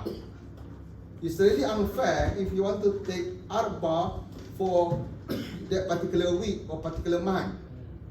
So I am advising you, if you want to refer to, actually, if you want to compare, of course, from this plot, you have to, your R bar should be your that particular month R bar. But if you want to check your, what we call it, or whether you maintain the level or not in terms of your 3 sigma, you have to compare this R bar with the entire year, for the whole year. What is the R bar? Because you want to see whether it is, how much is deviation. If the deviation is too much, then you have to check your tooling as well. Maybe you have problem with your tooling, so that it will affect your accuracy.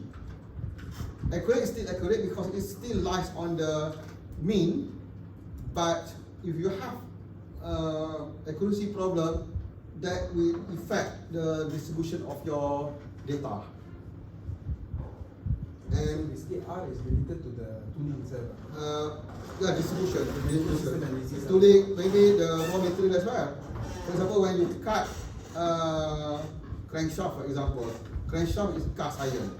So maybe if your tooling is okay, because we can use AI also to monitor the vibration and so on. Maybe the noise vibration is okay. Maybe the raw material that you got, the crank, what we call raw cast. Raw cast, you understand what raw cast? Raw cast is the cast product that is raw after going out from the casting process. We pour and then we knock the stand and then we got the raw cast. After we clean and we remove all the edges, and then we bring the raw cast for the machining. So maybe the raw cast quality. Even if we cut mild steel, there are different what we call it, distribution of the carbon in the mild steel. So that will affect our purity as well. Yeah, the purity of the mild steel. There's more on the material side. Similarly to proton, when they change their material, this is cost reduction initiative. They want to reduce the cost for the body, so they try thinner sheet metal. They reduce the thickness of the sheet metal. So when they want to reduce the thickness of the sheet metal, they have to change the material as well. Why? Because it affects the strength. So when they change the material, of course they still mild steel, because Proton can afford those steel. I don't know today. Those steel for making Azolla, they can afford to use aluminium alloy. They use mild steel. So they reduce the thickness, of course, in order to maintain the strength, they have to change the composition. So when they change the composition, they got the thinner sheet metal.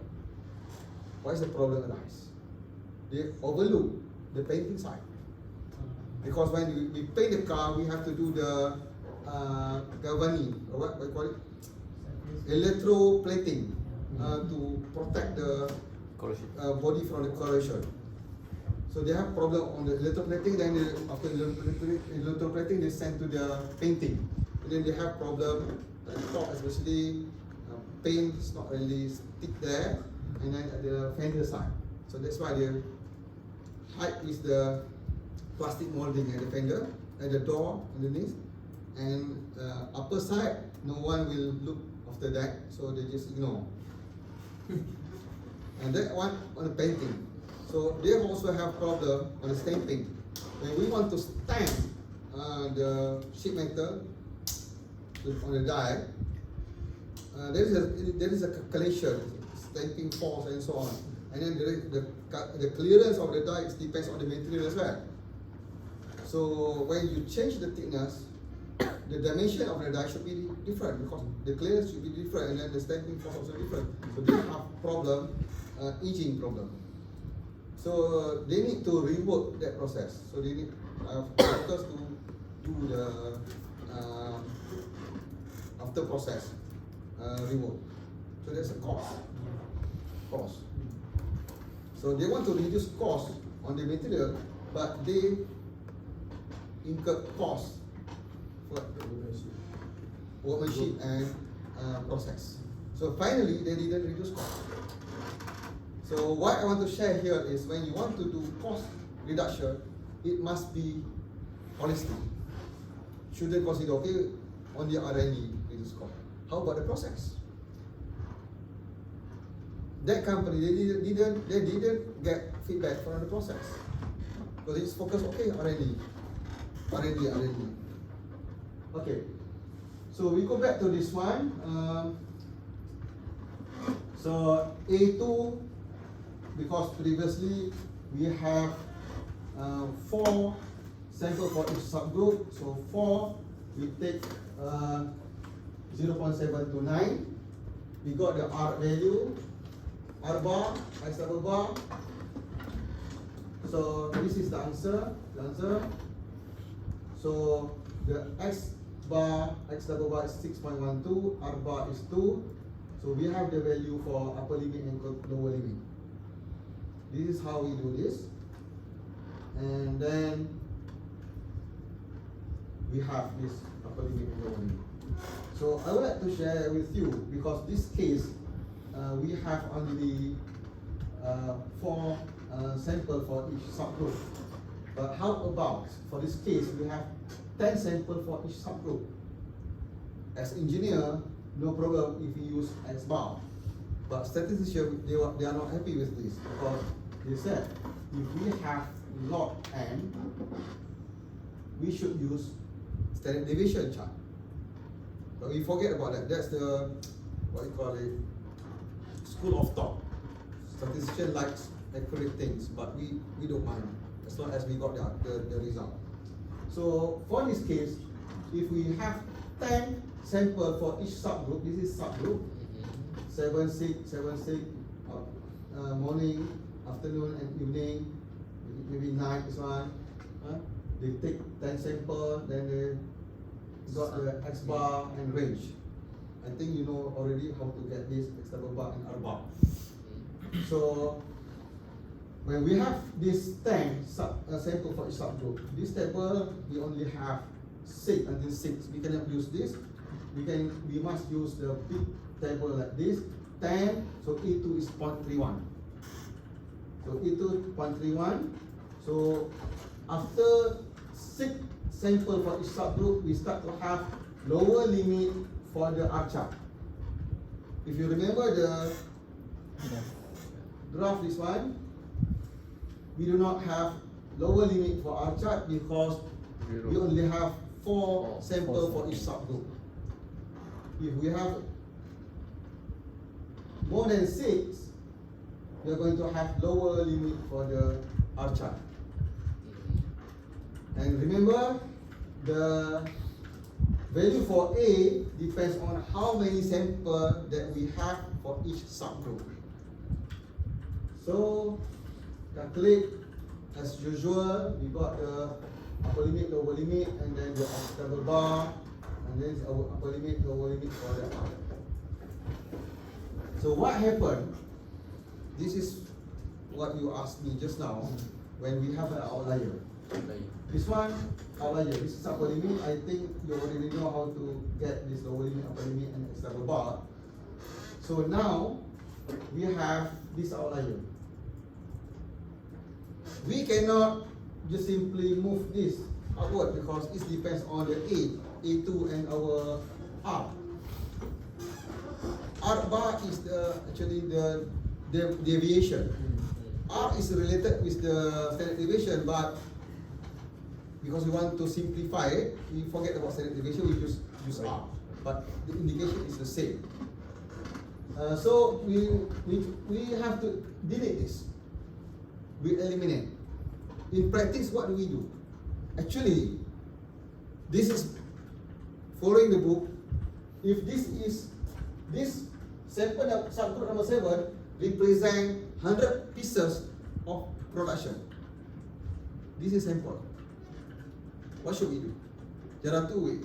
Whether we try to retest this, take out another sample, test, check the difference, whether it is still outlier, or if not, okay, Malaysia style, okay, lot. So, boss, okay, no problem, because you're the one heading. But Japanese no, they start to worry about. Oh, screw that car. You know, they will 1,000 they will throw. And this car. They will throw. You remember that you watch that video when they have propeller shaft problem. They throw the entire lot of propeller shaft. And then they will do the Genchi game also to find out the root cause of the problem. And finally they realize the design. There is a curve stress concentration. When you cut, you should allow the curve so that the stress will be distributed. Because of stress concentration, they have to destroy the entire lot of the crankshaft. And it is history in Toyota. It happened in Toyota when they receive complaint about the propeller shaft. So for this one, we have to remove the entire lot actually. How much is the cost? It's very huge. If you are, this is a crankshaft. This is one sheet, for example. You take 10 samples for this particular sheet. You are producing about 100 crankshaft. Maybe you have to you have to remove all that 100. So how much it cost? One crankshaft costs you around 2,000 ringgit. So that's a loss due to poor quality. So if we remove that, when we remove, we re-plot the SPC. There is a book that giving you formula. I don't want to make you confused, because in practice you just remove the data and then the graph will show a new graph for you. But in reality, actually, when we remove, when you remove this subgroup number 7, what happens is your number of population is reduced. Instead of initially you have 15, minus 1, you have only 14. So your X bar will be changed, X double bar will be changed, and up bar also changed, and your upper limit, lower limit also change. Then you replot again, then you have another outlier. So remove this one again, then we have this final. So although we agree with this, of course the product that represent the subgroup number will be delivered to the customer. But this is something that alarming us. What should you do? You have to investigate, because this is pushing towards upper limit and this is pushing towards lower limit. You have to find out why. Stable the process. Yeah, maybe something wrong. That's what we're going to discuss next week. As for 5Y and so on. For example, this one, okay. This is explanation here. Normal behavior, okay. One data point goes outward, investigate cause of poor performance. Reduce also investigate for cause of the. This is the. I not really agree with the connotation improvement when it goes to the lower limit. It's also poor performance. Good means it beyond the mean. So we have to check all this. We have to check. That's why Genchi Genmusu is very important. When I teach Lean, there is a video that I show my student how manager doing the Genchi Genmusu. The manager go to the shop floor, go to the board, and there is a board written there. What is the problem? Then okay, this station, go to the station, see the team leader, and then not just listen to the team leader, ask the team member, because team member is the one who do the work. Ask his opinion, and then again empowerment. The team member is the lowest operator, lowest level operator. Give opinion to the manager. Okay, this is okay. This suggestion is not repair. If you delay the repair, it will happen. This affect the customer. Blah blah blah. Okay, then the manager have any idea. Then the manager again go to the board, write down what they have discussed, and then he sign.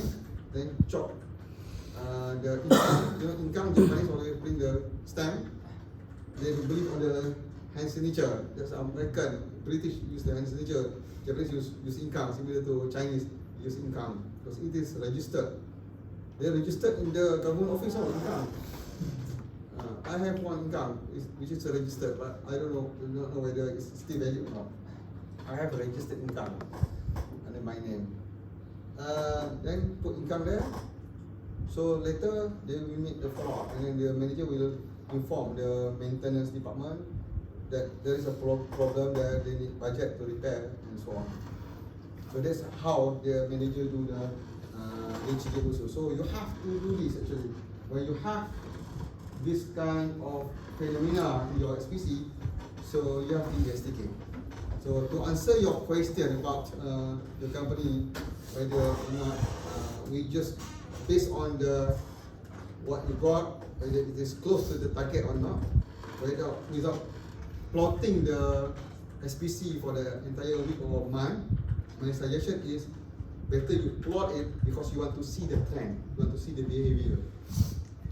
If you just based on one dot or average of 1 day average concrete, okay, it is here, so it's still beyond the limit. Without having the trend data like this, you cannot see your actual performance. Actually, we have, but the CL is a targeted value, it's the mean value. The CL, the control limit. Yes. The target value should be here in the middle. Should be here. This is your target value. The this CL. is your X double bar. X double. Yeah, X double bar is the mean, right? Yeah, the mean. This is your target value. Okay, so actually in that, in the normal quality, for example for concrete, for 30 normal, it's 30. 30 is here. Yeah, 30 is here. Yeah. Okay. So it's not mean, it's targeted value. The targeted value. Yeah. But yeah, this is another approach in robust engineering. We call it mean adjustment. So let's say this is 30. Yeah. Suddenly, when you have your data, you calculate your external bar, it is not 30. Yeah, that's why. It is here. Yeah, exactly. So what should you do? First, we check the accuracy of the machine. Because is it real? Because we see the consistency first. Is it consistent at the 29? That means our machine is consistent. But is it give the right value? Okay. So then first we check, we calibrate. So yes, if the calibrate okay, that means okay. We are still around 29 consistency. That means we are still within the range, no limit. So actually, no much we get. I think no. Still within the range. We don't take too much actions. Yeah. But if it is far from this, far from it and inconsistent. Inconsistent. Yeah. So there must be something wrong with your equipment because your equipment capable only to produce that much. For example, machining. Target value is 28mm. We have tolerance. But all the time when we cut, we cannot get 28, we got 27 for example, or we got 28.1. We got consistent around that. So but our customer wants 28. So we have to check whether we have tooling problem or our tooling okay. We check our material problem because some material brittle or material, so that they cannot give us the accurate cutting dimension. If it is mulu, what is mulu in English? Ductile. If it is ductile, then it have the accurate dimension. Ductility and the cutting angle also important, and then the hardness, the type of material to cut the workpiece. This is my analogy about machining. But concrete, because I haven't been in the concrete, but I also believe because the hardness is also related to the raw material. Because in concrete industry, your variation of your material is very big, similar to the food industry as well. But in automotive, we can control the variation because we can control during in the funnels. How about, for example, quality parameters like a pH, for example, like conductivity of water. For example, we have the water analysis, right? So the water analysis is the turbidity, for example. So at the center is actually the targeted value. The targeted value, standard value. Yeah, for example, turbidity, 30 NTU, right? Yeah. So we are monitored on this. So for example, as sudden that NTU is upper limit or in the border upper, but it's consistent. So actually we said okay, our equipment is reliable because they are giving the consistent, but only the value. But we can check the accuracy, we calibrate, still is okay. That means we are now targeted a bit shifter, a bit higher. So to optimize it, we try to moving downward. Maybe we can reduce the chemical injection.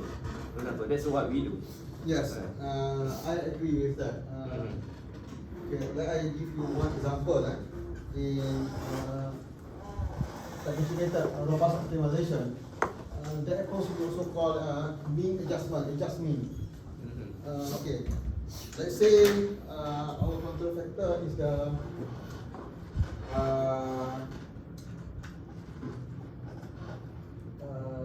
diameter, length or whatever. Then we got the optimal value. This is what we have the what we call it mean based on the optimization of this control factor.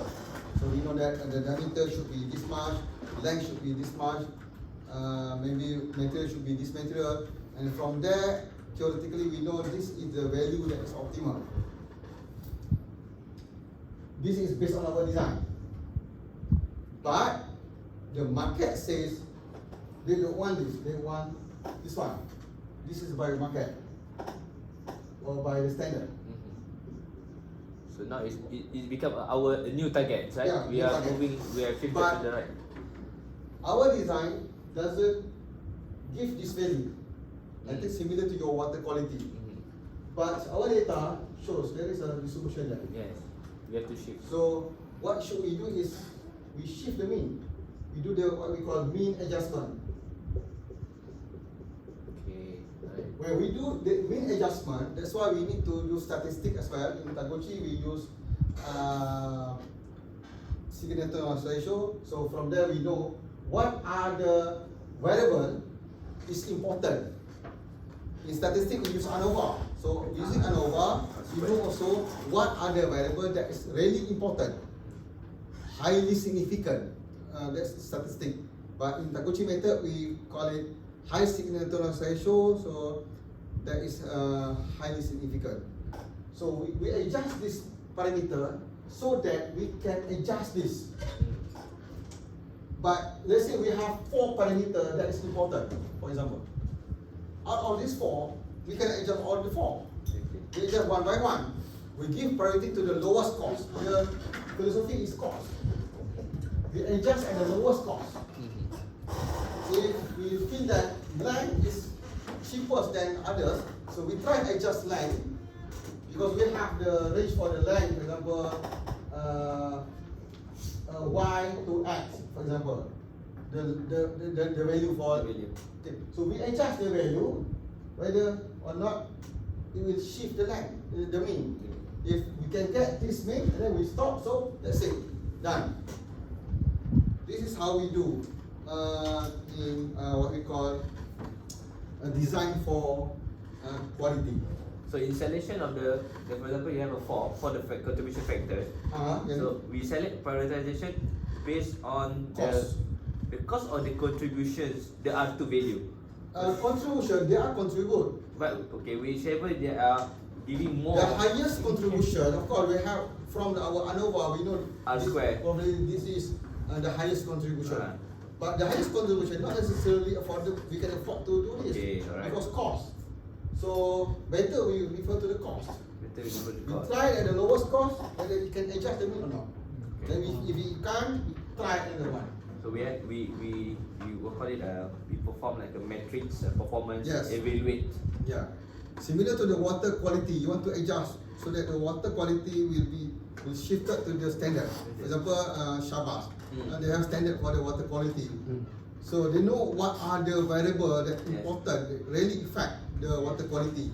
So they adjust, but cost must be in their mind.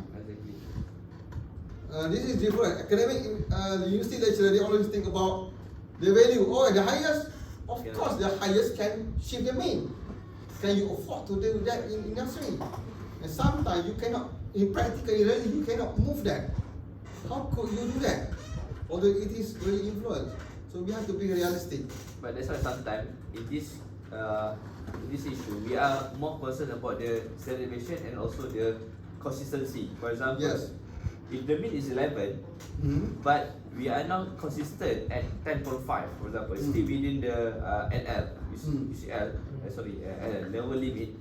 So we maintain that kind of approach actually because it helps in the cost optimization. Yes. Yeah.